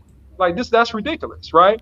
Because at the end of the day, you want to put your quarterback in favorable situations, right? And that's the whole key. What is the offensive coordinator that can call a game in such a way that you put your quarterback and the offense in favorable situations and scenarios. Those are the teams that have the most success. And if you can effectively get 4 or 5 yards on between first and second down, that's exactly what you do, which is going to make Dak look the way he should look, which is good because he's in a advantageous situation based upon the play and the down and the distance. But go ahead, Law. Well, when I look back at Dak Prescott tape and the games that give him more fits are your quarters defense, cloud coverages like 6, dropping 7 in the cover there. And the only game that we can look back at and say, oh, he picked them apart was the Eagles game. You know, when they had a lot of zone coverages there, Dak Prescott carved them up, but it still wasn't like it was a blowout. Just to be objective with you guys in your point there. I look at Dak Prescott as a quarterback that he's talented in a sense, but even I think that most quarterbacks, when you're throwing into triple or you're throwing into cloud coverages or those zone looks, there are more and more opportunities for the ball to be batted in the air, ball to be tipped, and for someone to get their hands on it. The way that I look back at the Houston Texans game, you know, that was a stingy defense because they dropped everybody in coverage. I look back at this last week game. They dropped a lot of people in coverage. I like Dak Prescott on man-to-man looks, one-on-ones with the single high safety look. I think that's where Dak Prescott flourished at, or that's where he carved up a lot of teams at. I don't like Dak Prescott throwing consistently in those zone looks. That's just my thoughts. That's my evaluation of Dak. I truly believe that he's not a one-read guy. I'm not saying that, but I truly believe that he is a guy that can relish off of play action, that can really throw better when he's under center, believe it or not, and he rolls out. I think that Dak Prescott got the strength, he got the arm, he got the leg talent for a short distance, but I don't like Dak Prescott consistently throwing the ball in zone looks. Let me know on my analysis. Was I right or wrong on that? Yeah, man. Objectively speaking, I'm not beating up Dak, y'all. I love him. You know. No. Let me get the super chat real quick. Let me get the super chat real quick. Easy boss, can we please throw the ball to our running backs? You got to design it, man, because we don't have guys to leak out. I'm sorry, you that was yours. We don't have guys on a consistent basis. You good. Yeah, we don't have guys leaking out. To you. Yeah, we don't have guys. If you guys look at our concept, you know, most times in West Coast offense, they design a scheme to have your running back to hit a drag or to have your running back to be leaked out earlier once the defense have commit so that he can be that safety leak valve. We don't have that on a consistent level. We will see it one game and it'll disappear. I truly believe. I truly believe coming out of college, Zeke was that guy that can catch out of the backfield that can damage you. Yes, he was. Yes, indeed. Yes. And Tony Pollard was. Tony Pollard, sure, he was considered a slot guy. We don't utilize our running backs enough, in my opinion. And the games in which we did throw to them, we blew teams out. The games, like, think of what was we doing in Minnesota throwing it to them. Will leak. Yeah. Hey, I'm sorry if I missed the super chats, bro. I don't see it. Like, it's not coming through. Let me try to pull it from the phone. No, the West Coast offense is not prehistoric though, Byron. That if you look at Tom Brady, he reinvented the West Coast offense back over there at Tampa Bay because Byron Leftwich was trying to run something else. Tom was like, nah. We're going to have to get back to the principles there. They actually won a Super Bowl with Tom Brady rearranging it and getting back to the West Coast principles. West Coast principles are still prevalent even with Pat Mahomes. But go ahead, someone else. Yeah, I think that you bring up some good points in terms of some mistakes that Dak has made in terms of reads and being over aggressive. And I really think that some of the mistakes that you've seen as of late, from what I've observed this year, Law, has been ball placement, and it just has been decision making in terms of throwing into double coverage or a miscommunication on the option route concept, which Boss Cowboy did a really good breakdown about the option route concepts and all those things. So I think that's what you've seen this year. I will agree with you that Dak Prescott, and I've said this before, he's at his best in play action pass rolling to the right. Right. He's absolutely at his best on the move, play action pass, moving to the right. I also think that he's best when you give him quick timing routes, catch and release twos, catch and release drags, catch and release hitches, things of that nature. And thirdly, I think that Dak Prescott is a rhythm quarterback. So I think really Dak is at his best when you ease Dak into the game. Yes. When you can run the ball effectively and you can ease Dak into the game, let him get comfortable, let him complete a couple short passes, and then he's ready to take the top off the defense. But I also, to balance it out a little bit, and in fairness, I've also seen Dak, man, in New York a couple years ago, before he got the big contract, he carved up his own defense. I've seen him in games on game-winning drives in the fourth quarter, march the team up the field versus zone coverage. So I have seen him be successful against that. It just hadn't been quite consistent this year, is what I'll say. Okay. So real quick, I just want to say something about these super chats. I don't see it. Common sense. I'm looking through my phone now. I don't see it. But real quick, also, y'all, don't listen to me. Don't take my word for it.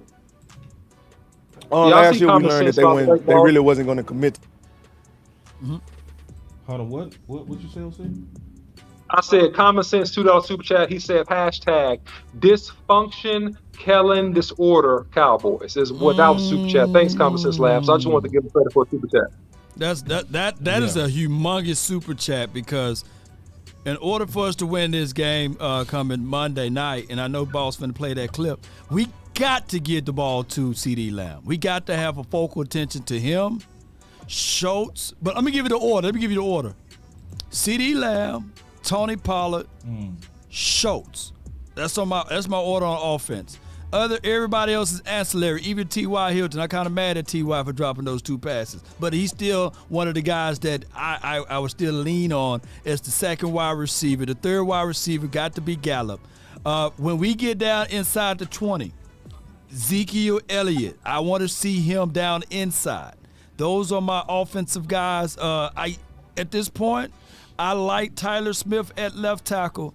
Okay, he's good at guard, but he's great at left tackle, y'all. I need to see Tyler Biadasz, who gave up 0 sacks this season. I know he would be coming back from a high ankle sprain, so I'm going to pick your brain on that, the OC. I need my guy Tyler Biadasz in this game. I need Connor McGovern to be our left guard. I need Zach Martin to be where he at all time. And I don't care what too much happened with Tyron Smith. It is what it is with him. At least that's not the blind side. Dak Prescott should be able to see that. If we just target in that order, we be okay against the Tampa Bay Buccaneers. Run the ball. When we get inside the 20, make sure you feature Zeke. That's my thoughts on it. What's y'all thoughts on it? Real quick, shoot. That's not just your words on it. Listen. Last year we learned that they really wasn't going to commit to the run game, and the runs that they did, they was going to try to get outside and not run into the interior. But most of the running game was quick game. A lot of curls, a lot of hitches, a lot of slants and stuff. So we kind of knew that going in, so we was able to attack it. Last year we learned that they really wasn't going to commit to the run game. Who you talking about? Who is that day you talking about? Day. Who is the day? Let me play it, and then I'm gonna put who the day is. This because see, it's gonna make sense when you put, because who's the person that actually designed our offense when we lost game 1? Let me put his face and play the clip. Here we go. Last year we learned that they really wasn't going to commit to the run game, and the runs that they did, they was going to try to get outside and not run into the interior. But most of the running game was quick game. A lot of curls, a lot of hitches, a lot of slants and stuff. So we kind of knew that going in, so we was able to attack it. Oh, so you knew that going in? You knew going in? Wait, hold on. How did you know that going in when the whole offseason we was saying we was going to be physical? How did you know that going in when the whole offseason we was saying we learned our lesson from San Fran? So that means you heard all that woofing we was doing and you knew we was just talking. Is that what you saying, Mr. Devin White?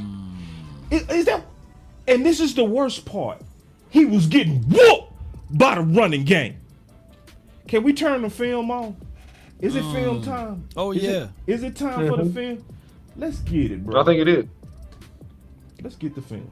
Rush 4 drop 7. They The OC.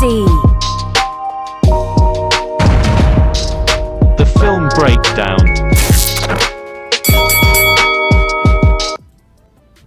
All right, so we gonna look at these Zeke plays. All right, that's what we gonna look at. And Coach Mar with the $5 super chat, he said, "Boss Law OC, how the hell we don't use the best 2 running backs this year in the NFL in the passing game? That's coaching malpractice." Bro, and it's Thank you for the super chat, Coach. It's worse when you look at Zeke running game 1. Let's just look at Zeke runs. I'm not gonna skip none of them. Can y'all see that his name is highlighted? Can you see? Mm-hmm. All right, so let's go. Let's just look at it. All right, there it is. Really nice game. And OC, if you can break down the line too, that would be great. Yeah, man, I definitely will. Let me move this box so I can see better. Okay, good. Beautiful. All right. So what you have here is you got 11, and that's a quick slant, and then, off we go. I suppose they've been going to Zeke running. Here's the runs. Okay, cool. Yeah, whatever you pull up, I'll attack whatever you pull up. This it. Okay, this is it? Okay. Yep. Okay, very good. All right, so good. This is a bunch overload. I love this play. Look at that. You got the down blocks by the tight ends, okay? And you got the pull arounds with 1 tight end and Terence Steele. Look at this. Look at the seam. Beautiful. All right, that's a beautiful 7-yard run. And that's what you call a crack, a toss sweep. All right, so notice you got the down blocks here. All right, go ahead. Down blocks by the wide receivers. And you got Schultz and you got Steele pulling around. Look at the kick out block on number 54. Creates the seam. Dak is up in the seam. Elliott is up in the seam, and that's a 7-yard gain. Great drive, great run, great execution. And White talking all that noise and he getting drove. Yep. You see that? Yep. He talking. We knew they weren't gonna get to the run game, and he getting killed out there. Still just having his way. Still having his way with you. All right, hold on. Let me keep going. Yep. Let me show the next. Yeah, he drove him, and he ain't gonna do too much with Steele. So, man, it is what it is. All right, so this is the next run play. Here we go. Okay, here we go. So we got a version of overload on the right side again, and then this is power run game, and this is just stretch. This is an inside zone stretch. Look at the push. Look at the seam. Look how quickly Ezekiel gets up in there for a 4 to 5 yard gain. That's beautiful push. And look at this. And this is something that Kellen really does need to come back to, where we run plays out of this formation where you got 2 tight ends over on one side, and boom, look at the double team right here. Double team. Schultz is up. Look at Steele up on the second level on 45. Look at the block. Okay, look at the backside coming through. Everybody's body on the body, and he hits the seam. Great inside zone power run play concept. Great job. Hey, if you replay that play one more time, boss, and what I want the people to know is when you have that 12 personnel look and they overflow like that, what will happen here eventually, if you continue to gash them with that, now you can get freaky with it, Kellen Moore. You can earn your right for the play action. Look at it. If Dak Prescott holds onto this ball for a pass right here on another play, then they will loosen up in a little bit and get out of those boxes. So I want, and then they'll open up better running lanes for you. So I like Dak Prescott under center because you can have that illusion there of not knowing whether or not it's going to be a pass or a run. But a shotgun, we already know what it is about. Go ahead. And this is another thing I want to highlight too. I want to highlight Tyler Smith right here, and you tell me, I'm just asking you a question. What do you think Tyler want to do? Just look at Tyler at the left tackle. Tell me what you think he want to do. What you think he trying to do? You think he want to pass block? Look at that body language. What is that saying? What is that saying? They want to be physical, Kellen Moore. They want to. Look at that. Look at this. Just look at Tyler Smith. Just look. Look at this. Well, yeah. Well, and he's great. Look at the pancake. Look at the finish. It's just beautiful, abusive. And really, if Zeke could have kept out one front side, he began to bend it back. He could have really kept out one front side, but that's okay. It's still a 5 yard game. But Tyler wants to get physical and impose his will on people, and that's exactly what he did on this play. Somebody please, and see, You know, that's why we all got to be careful with these. They run too much on first down, man. Yep. No. All right, so look at this Let me again. explain something real quick before we go into that play. This is the benefit of running on first down. The benefit of on first down, when you know we run on first down and we still do you like that. See, that's okay. If you in prison and you like, man, I don't want somebody to take me. How do we move to that topic? Because I'm trying to paint the picture. Because I'm trying to paint the picture of how demoralizing it is. To where you go in and you like, ain't nobody gonna take me. And now you got you this big old roommate. And he say, give me your sandwich, boy. Mm-hmm. And he's swole. And you like, I'm finna fight him. And then he just choke you by your neck and slam you and rip your pants. Wait a minute. Okay, move it on. But I'm saying though, you went in like we getting ready to stop them on first down. When they physical like this is almost like jailhouse, if you know what I mean. Here we go. Yeah. So look, let me give you another analogy, man. This right here is 12 personnel, right, with motion going toward the run action, which is that's a beautiful play because it's giving you another lead blocker. Run that back. And this is how I know that Kellen Moore has the design capability. He has the IQ to create mismatches in the run game when he wants to because he put his mind on it. So you got 12 personnel. You got two tight ends, pause it. You got two tight ends at the top of your screen. You got motion. So he's motioning. I believe that's Noah Brown. Yeah. Okay.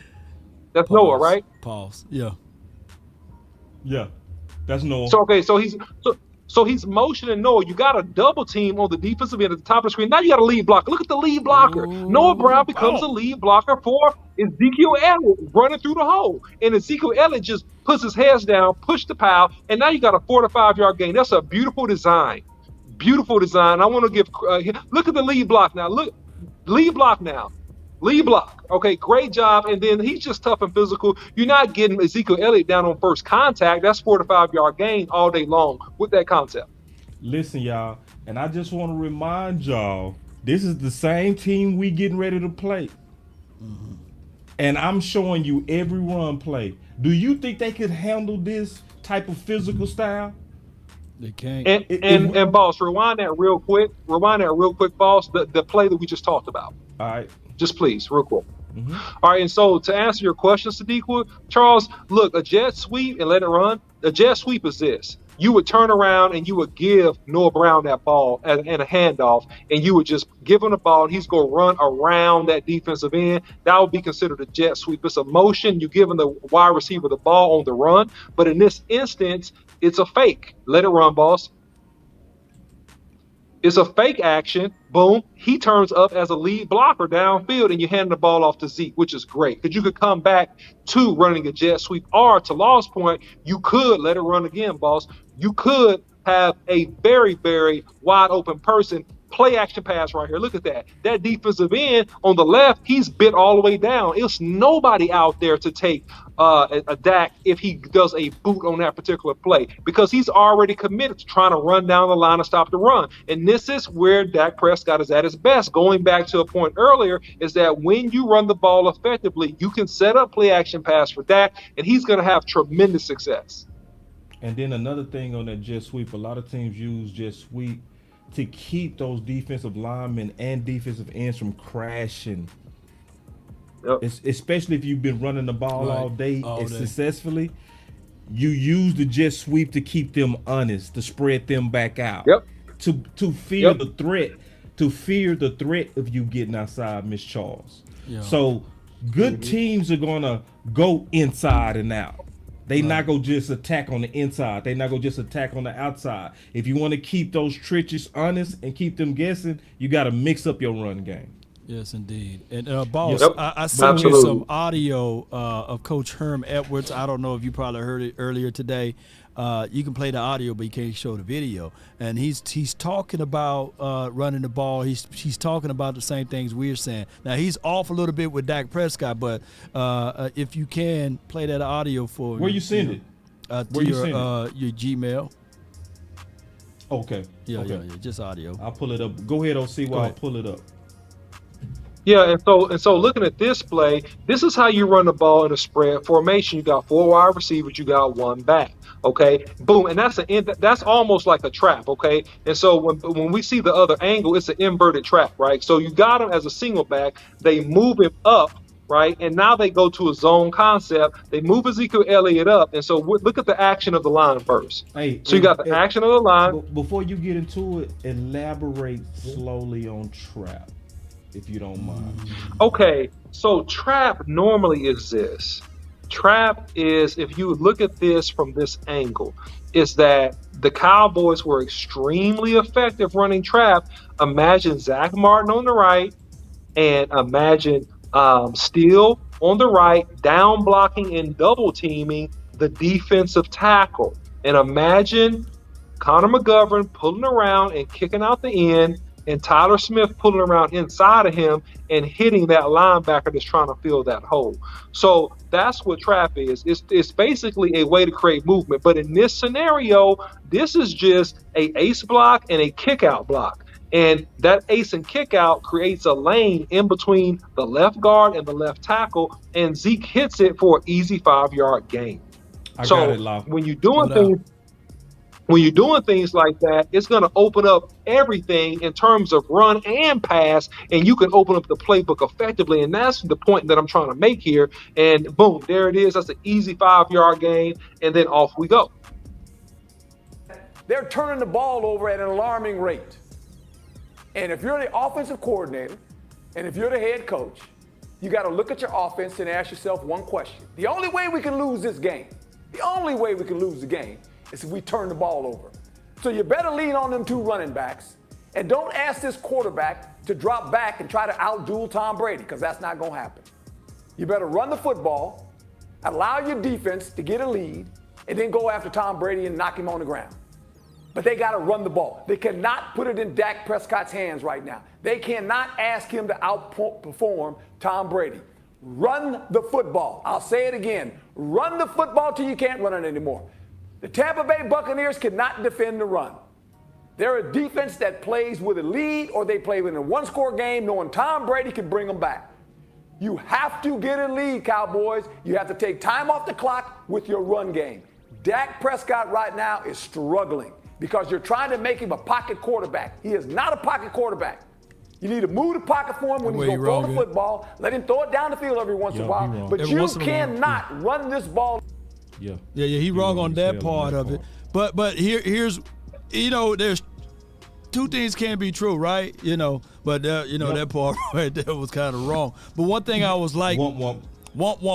But I do love the principles of running the ball. I think that if Herm Edwards were like in this locker room, right, and he's seeing what the offense is doing, I think that he would go over there to tell Kellen Moore, hey, man, at some point you got to design a scheme for these guys to continue to run the ball.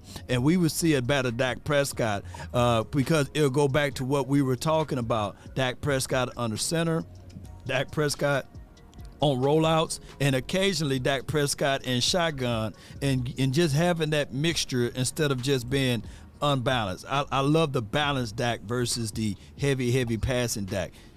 What's your thoughts on it? It just makes, man. He old school too. You know how old school coaches are. You're correct. Shoot. Did you want me to finish that clip? Man, and you can finish the clip. He had something else on there. No, he was at the end. Yeah. It was he said something else on there. Let me see. This football game. No, that was it. That was it? Okay, good. But that was, go ahead, OC. My fault. Yeah, no, I think that, Law, you're exactly right. I don't know that I'm going to trust my guy as it relates to his advice on offense, because historically he's not a really good offensive coach. He's more of a defensive coach. Right. But to the point of running the football, I do agree with him. To the point of putting pressure on Tom Brady by making him play from behind and unleashing your athletes against him. I 100% agree with most of what he said. And that's something, actually, it's coincidental. I put out in the video earlier today and talking about that. If the Cowboys just use the tools that they have, use your best weapons in your toolbox. And if you use your best weapons and you play your game, right, don't it's kind of like this, guys, and I'll explain this if you guys watch boxing. It's kind of like sometimes you'll see good boxers face another boxer, and they'll try to beat the boxer at their game instead of fighting their own fight and making that boxer adjust to them. That's where the Cowboys are. The Cowboys got to fight their own style. They got to play their own style. And if they play their own style and they make Tampa Bay have to beat them playing their own style, we win this game by at least 10 or 14 points in Tampa Bay. Hold on. I'm going to give you a rebuttal to this one, though. The Cowboys got to play the style that we know. Because from their terminology, the style that they think that they are from the offensive coordinator is a throwing team. Right. Your best defense right now. Your best defense right now, Cowboy Nation, and I'm telling y'all out of love, your best defense right now is your run game. Your run game is your best defense. Less chances with Tom Brady with the ball in his hand. TOP run game is your best version of this defense. Facts, bro. I gotta hit your button for that. 3, 2, 1, drop it. And remember, you're listening to nothing but the best. Drop it hard. Let's go. Yep, it's all about Zeke, baby. See, and this is the worst part. Law OC, can we talk? Can we talk? We'll talk for a minute? How many times you think? How many times you think, bro? With what we just saw on film, because we was all watching the film, we was destroying Tampa on the ground. Right. I was showing each running play. So Zeke, especially Zeke was wearing them out. We gave him 10.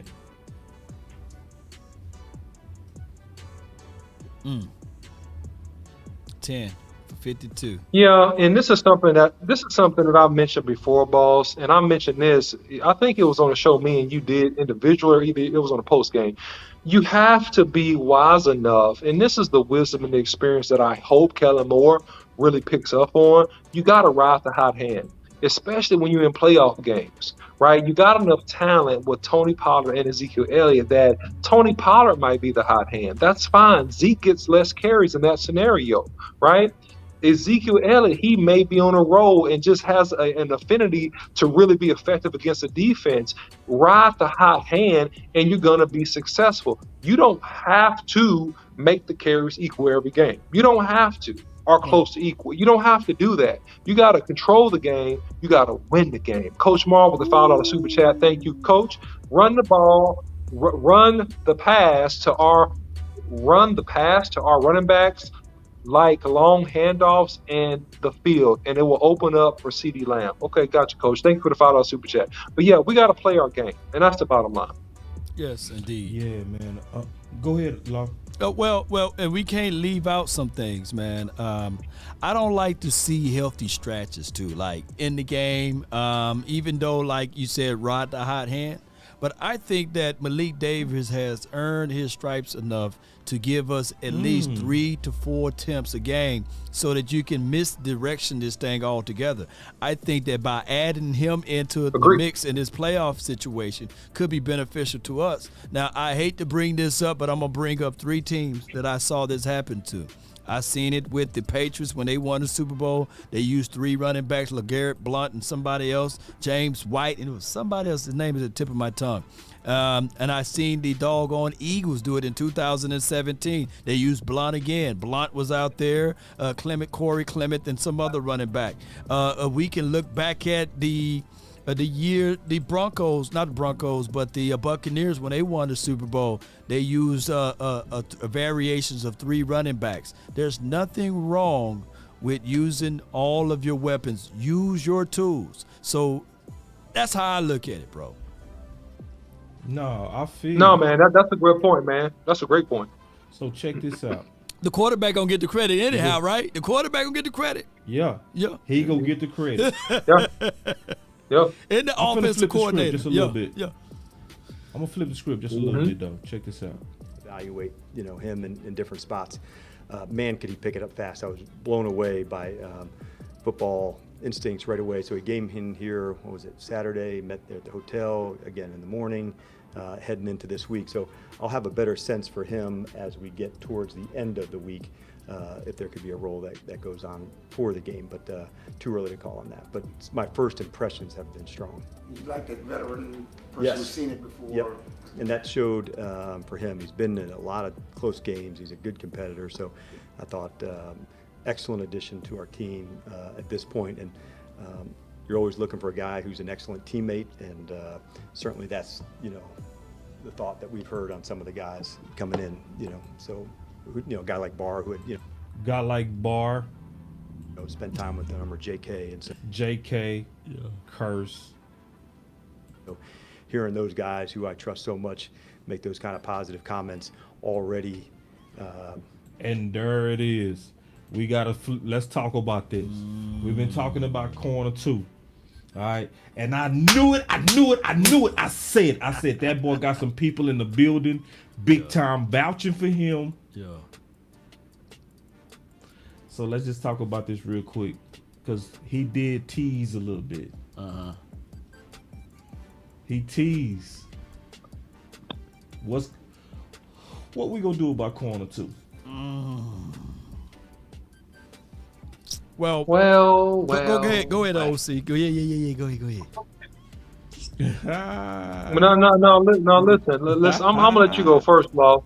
I'll let you go first on this story, bro. No. I gotta look up something right quick. If Go y'all ahead. need me to go, I go. You I go. go. I got some material. I go. Right All right, because I played corner, so let me put on my hoodie. All right, this is my Go ahead, thing. boss. All right. All right. All right. So I talked to the OC today. I'm sneaky. I've been thinking, I want to see the matchup between Deshaun and Evans. Because the biggest thing that we've been struggling with cornerback 2 is the D-ball. Right. And tracking the ball. Deshaun is our ex-receiver. He is. He got the same background as Diggs. Played receiver before he played corner. He attacks the ball extremely well. And Brady, I really know, is going to attack cornerback too.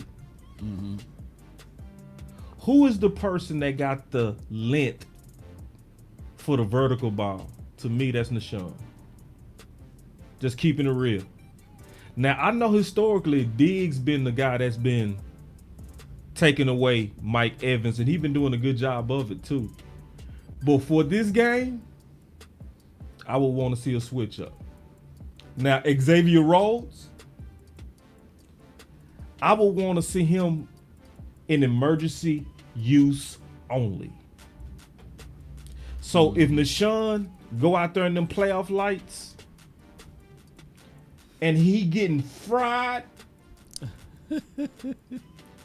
break out the vet. Break the glass.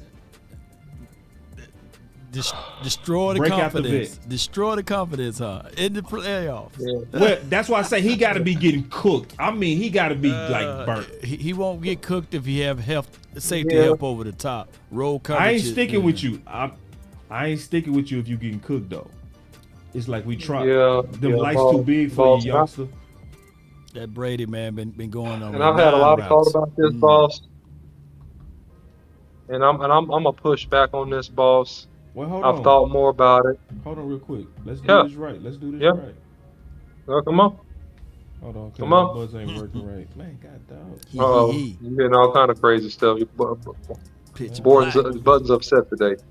Man, god dog.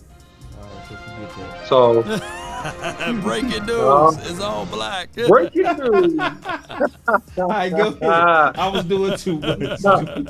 No, man, listen. I had to hit the button on me. Here's the truth about this, in my opinion. Diggs has done a great job, right? And I have two thoughts. One, if it's not broke, why would you try to fix it? And the number two is this. Nashawn Wright has the length, but I don't think he has the skill and the experience. I think Mike Evans will take advantage of him. If you want to put another guy on him, I think your best guy that has shown that he can play and make plays on the ball and can cover with soundness and fundamentals as a young corner would be Bland, right? I would try to save Nashawn Wright. I would try to save him for the third wide receiver. That's what I would place him on. And I would rock with Diggs. I would rock with Bland. And I would try to keep this dude out of harm's way in the big moments because I don't trust his experience and his big playability in the lights yet. Not saying that he hadn't done a pretty good job, but I trust Bland more. And to be honest, I would leave Diggs where he is, man. I wouldn't risk it on this game, boss. I think it's a risky proposition. I just do, man. I think it's risky. The honest to God answer is depends. Right. Because it's not on universal. What? Okay. So if you're in the red zone, put Nashawn Wright on Evans. Because that's going to be a jump ball. Yeah. I don't know, man. I don't know. Give me Diggs. He's got the sticky hands, bro. He is kind of stiff, bro. Sean, give me Diggs, Sean bro. got Sean. I like this. And let me tell you why. Let me tell you the main reason why I'm thinking this too. Boss, I don't know, man. I don't know on that. I don't want them to match Godwin up with Nashawn. See, this is the thing, bro. Y'all gotta trust my experience at corner. Mm-hmm. I do. No, you don't. See, because this is yes, the I thing. do. This is what I can tell. Hey, this is what I can tell you for sure. Listen to me for sure.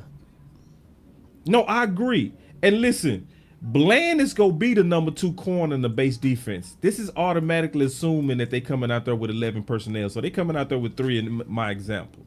So automatically assume that. I'm not taking Bland out. Because Bland, I would take Bland in this matchup over Nashawn. But if they come out in 11 personnel in man coverage, I want Nashawn Wright mostly on Mike Evans because I don't trust him against quicks. And let me tell you where I'm telling you something from experience. Quicker receivers are scarier than bigger receivers. Guys that can get separation are scarier than big guys. And I'm telling you that from experience. So when I'm looking at the matchup and I'm looking at the type of routes Mike Evans runs and the fact that he's aging, in man coverage, I would take that chance. Because if I was Tampa, I would always try to get Godwin on Nashawn. That's what I would always try to get. I would always try to get them 2 dudes matched up because I know Godwin would likely separate from him. But it's going to be hard for Mike Evans to out-athlete him. And I know Godwin is a better route runner than Mike Evans. So I'm saying that's why I said it depends in the scenario. So if it's man coverage, especially in the red zone, I want to match up Mike Evans, big target, big receiver, big radius with big target, big corner, big radius. Okay. All right, boss. Man. But Law, what you got on that? Man,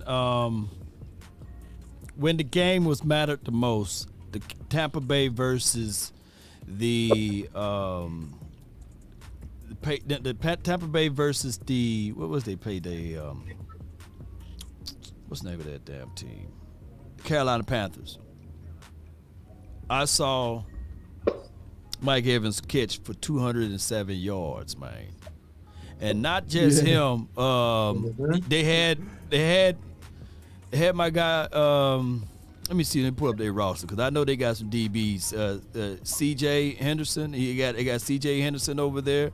that they caught on. Yep. They got they had Xavier Woods over there. They traded him. Remember him, Xavier Woods, Jeremy Chin.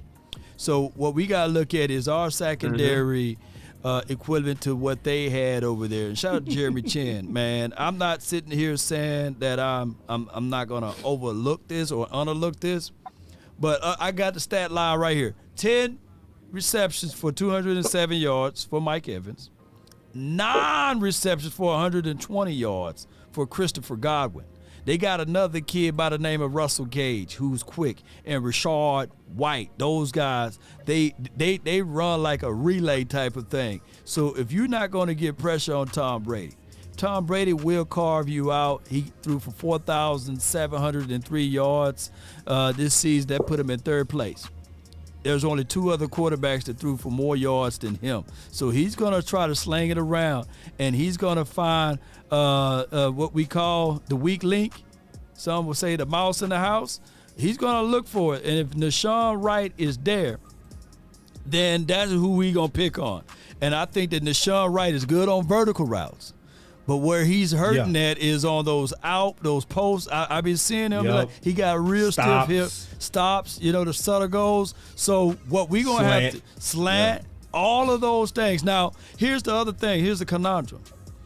Xavier Rhodes, he may have lost a step, but the last time he gave up 100 yards on a wide receiver was in the year of 2019. So even when he researched himself at Coachland, he never gave up 100 yards. I want y'all to look up the stat line. Yards allowed or something true. So he never gave up 100 yards in the Colts, since he played for the Colts, and he was only there for a short stay for the Bills. I would lean a little. It's a horrible choice. It's a horrible option. But I'll lean on the youth. I will lean on the 32-year-old Xavier Rhodes, man. But it's a hard option, though, man. It ain't a sexy one for us right now. I like it, though. You would do it right now? You would do it now, Law? You would do it right now? I'm going to throw a Hail Mary. I'm going to throw a Hail Mary, man. This is who I hope they allow to get some snaps. And this is probably not going to happen, all right? That's why I said it's a Hail Mary. That will be a great athletic matchup on some of their inside receivers, Kelvin Joseph. Even though he's made the mistakes, he's athletic, he's strong, he's quick. Dude, he will physically speaking, man, he could hold up versus some of these dudes, but they ain't gonna probably let him go out there. That's where they got all these other DBs and stuff. But man, I'm telling you, man, if they gave him a chance. If they gave him a chance, this will be the game to allow him to get a little bit of work and see how he does. Because if he mess up one play, it's a non-existent leash, Law. Just think about it. This is a non-existent leash. If he messes up on one play, you snatch him out, you never put him in again. Right? This is what's gonna happen. It's like, I'm gonna give you this play. You better cover this boy, because if he get open, you coming out the game and you ain't ever coming back again. But again, that's a Hail Mary. That's a wishful thinking, because it's just sad that they just totally just went off of him, man. He's just so young. It's not, man. listen, bro. Cover 2, man. They play cover 2, man. I don't even think it's a far-fetched, because see, Quinn said himself.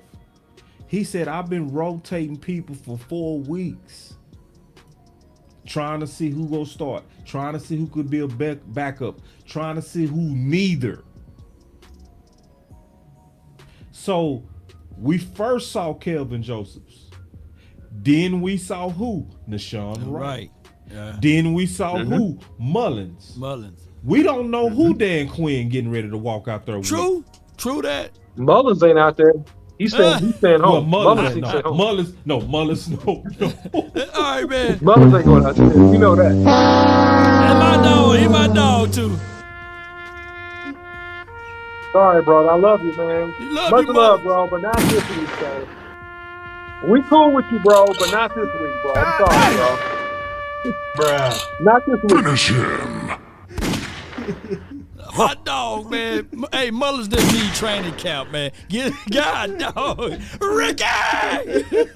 Training camp to train the win. Butler's still my dog, man. Which one? He just need training camp. Butler need training camp with the star, man. Come on, man. So, but don't you know no boss, good, man. boss? Boss, Don't you know no good, boss? Boss, you know this, man. DBs is all about confidence, man. It's about walking up to the lady and getting a number for the first time. And you know, and there's a documentary, my brother, my twin maker, man, my brother, man, he was saying that Prime literally got into a fight. He said he was a documentary. He said, Law, you didn't catch that? I said, nah, he supposed to send it to me. Prime got into a fight with one of our guys because he was shading his way. And he said, I'm effing Prime, you know, get over there to the other side. I need Diggs to say that, man. I put Diggs on Mike Evans. I think that Diggs can hold Mike Evans because I don't want Mike Evans to go off. He had 210 yards. I may can settle a little bit. I may can settle a little bit with Christopher Godwin, but I don't want Mike Evans to go off. And you know he's a Texas native. You know he want to put it to the Cowboys. So I want Trayvon Diggs to be there. And all I need, if we go back, y'all, if we just go back to all of the big plays that's ever given up, I said this on my film analysis. It's our safeties playing hero ball. I just need Malik Hooker. I don't need you at run support. I know we want to stop the run, but stay on the roof, roll your butt to the other side, wherever Nashawn, wherever Trayvon Mullen, wherever Kelvin Joseph, whoever they put in on that spot, just stay there. And I trust my guy. If we get beat deep by Trayvon Diggs, I just say it won't happen too many times. You know, but Kelvin Joseph only played a spoonful of snaps, baby, and he already gave up 4 touchdowns. That's alarming, bro. Yeah, but I want to back you up on your point just real quick, boss, and I'll kick it to you about Diggs on Evans. The issue that I have and why I'm so concerned about this change-up, boss, is that when Mike Evans gets going, they score touchdowns. When Godwin gets going, they get first downs. I would rather give up some first downs than some touchdowns because when Mike gets going, that boy catches ball in the end zone. They are getting touchdowns. And that's why I'm just conscientious about it. But I'm going to kick it to you, boss. Go ahead. Nah, man, listen. I think after thinking it through, I changed my mind. And I agree with you guys. It just, I'm concerned. Salute to Boss Cowboy, salute, man. Put some flames in the chopper, boss, man. Being a man of integrity. Yeah. I just had to hear y'all case out. Like, you know what I mean? Like, because, see, you right. Mike Evans can take over. He can. You right. You don't want to. Yeah, you know. Because I was concerned about how do I help Nashawn against a quick. You know what I mean? And I think that quick is just as automatic too. You know what I mean? It just looked like we're in an ugly situation. And that's where, Law, I ain't too mad at you, bro, with your wish for Xavier Rhodes, bro. I don't think it's even too aggressive. It makes sense. Yeah. And listen, this is the thing about corner that we all know. And I can tell you for sure, corner is the only position that's truly universal. Yeah. It's universal. Cover 2 is the same. I don't care what you might call it something different. Yeah. You might call it cloud. You might cover blue. You might, you know what I mean? You'll call it something different, Tampa, but how you play it is the same. Yeah. How you play it is the same. Very small technical differences. You know what I'm saying? So all you got to do is put a wristband on that boy, and when you give him his calls, he look at that wristband and he go play it the same way he been playing it his whole life. So the easiest transition to the field is corner. All this ramp up that tackles need, all this, because corner is the only position to where you truly don't need pass to know if somebody got it or not. Right. Deeper thirds. Linebackers, you got to have pads. Yeah. Linemen, you got to have pads. Running backs, you got to have pads. But receivers and corners, you need to see what they look like with their feet. So the easiest transition now to the field is a guy who been through training camp, was already signed to a team, already in shape. He could literally hit the ground running right now. That's real talk. So let's give our final words real quick. Unless y'all have some more. I'm good.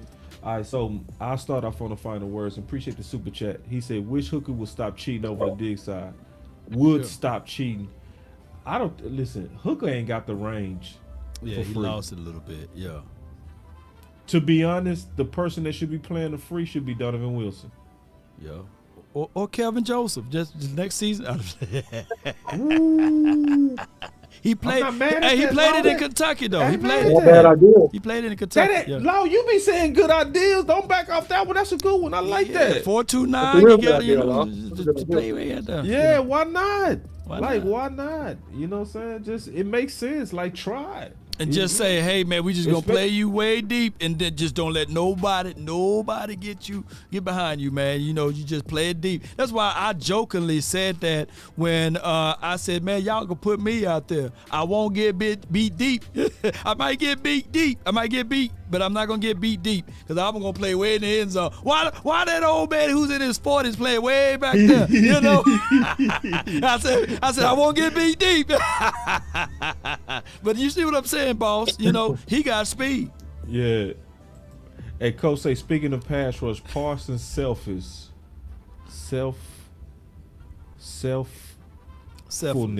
What is that? I say selffulness. Selfful. I think it should be selfishness. Oh, selfless? I don't know, man. My vernacular's off. I'm not sure, Coach. And then, let me see. And if I mention landlord in the house, what's up, man? What's going on, big dog? What's up, landlord? What's up, baby? But on the final words,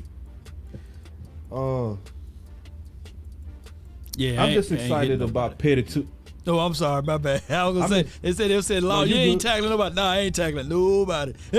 I'm gonna do the side by side, pull them down type of tackles. But go ahead, man. If you go be out there, you gotta try to lay some wood at least once. One time. But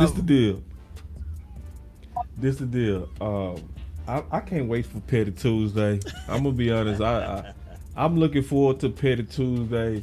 You know, I really want to have some fun with my own fans. Cause see, y'all tried to have fun on us. I ain't gonna forget that.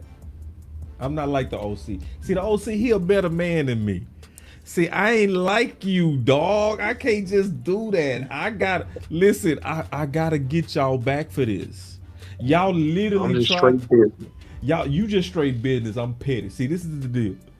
Y'all literally tried to make playoff week miserable for your own family. I would not let y'all enjoy this whole run to the Super Bowl. I'm just telling you right now. And I'm gonna tell you the lengths that I've already went. I've already screenshotted. I've already clipped out all of y'all that been saying with y'all chests out, we not getting ready to beat Tampa. Yeah, I'm gonna teach y'all how to be a fan come Tuesday. I'm gonna teach you. Cause see, you should have stayed locked in. You shouldn't have switched up. If we locked in, then no switching up. You should have stayed locked in. I told y'all I was gonna give y'all 24 hours to be mad. We going into 48 hours, so I'm gonna get you. But I love you though. It's gonna be in love. It's gonna be, hey man, just never do this again. I'm gonna still let you be in the family. I'm gonna still hug your neck, but I'm gonna whoop y'all for this. I'm just letting you know right now. That's my final word. He gonna whoop him, man. Hey man, listen, the Cowboys got the pieces, the Cowboys got the talent, and the Cowboys got the superior team if we go out here and execute and play the way we need to play. All we got to do is be committed to the run, play action pass, have sound defense, and just, hey, don't play 10 yards off, because you know Tom Brady completes almost 50% of his passes between 10 and 20 yards on the year. So don't give him easy first downs. Make him have to find a receiver. Don't let him do pitch and catch. And hey, man, it's time for us to ramp it up, man. It is the playoffs. Turn up the pass rush. Turn it up. Ramp it up. Turn up the pass rush. If we can turn up the pass rush a little bit, you know what I'm saying? And we can just touch him. We ain't got to obliterate Brady. We ain't got to sack him every play. We need to pressure him. We need to touch him a little bit. We need to hit him a little bit after he throws that ball. We need to make this man feel uncomfortable. And if we do that, we win this game going away at Tampa Bay. That's my final word. If we locked in, ain't no switching up. I can hear boss. He whooping him. Yeah, he gonna whoop him, man. Go to your room, man. Boy. Take that bad, jersey man. off, man. Talk about DC for life. You know Another one. And said we're one and done. Get it off. You know what I'm saying? Get your lashes. So my thing is with this is touch Brady every down. Make sure you know that. Make sure he feel your presence. Blitzing him will not work, ladies and gentlemen. Blitzing him will not work, ladies and gentlemen. Blitzing him would not work. Just like what my guy just said, the OC said, you know, Tom Brady is going to take what the defense give him, and he's occasionally going to go deep with it, and he got a nice spiral on the ball, which will carve you up with it. Know his playmakers. He knows how to utilize Mike Evans. He knows how to utilize his running backs, and he's seen more defenses than maybe my guy Dan Quinn forgot. He forgot more defenses than Dan Quinn. No. And Dan Quinn should have a chip on his shoulder whenever he see Tommy, because he was up 28-3 on this guy. So if anybody want to lay it to Tom Brady, it should be Dan Quinn. Let's stay locked in. Let's stay rooted in. Let's stay focused in. Let's do these things, Cowboy Nation. I believe silver and blue. You cut me, I'm going to throw them hands, but it's going to be silver and blue, baby. That's just what it is, Cowboy Nation. Let's continue to grind and shine. The name is Law Nation. Let's go.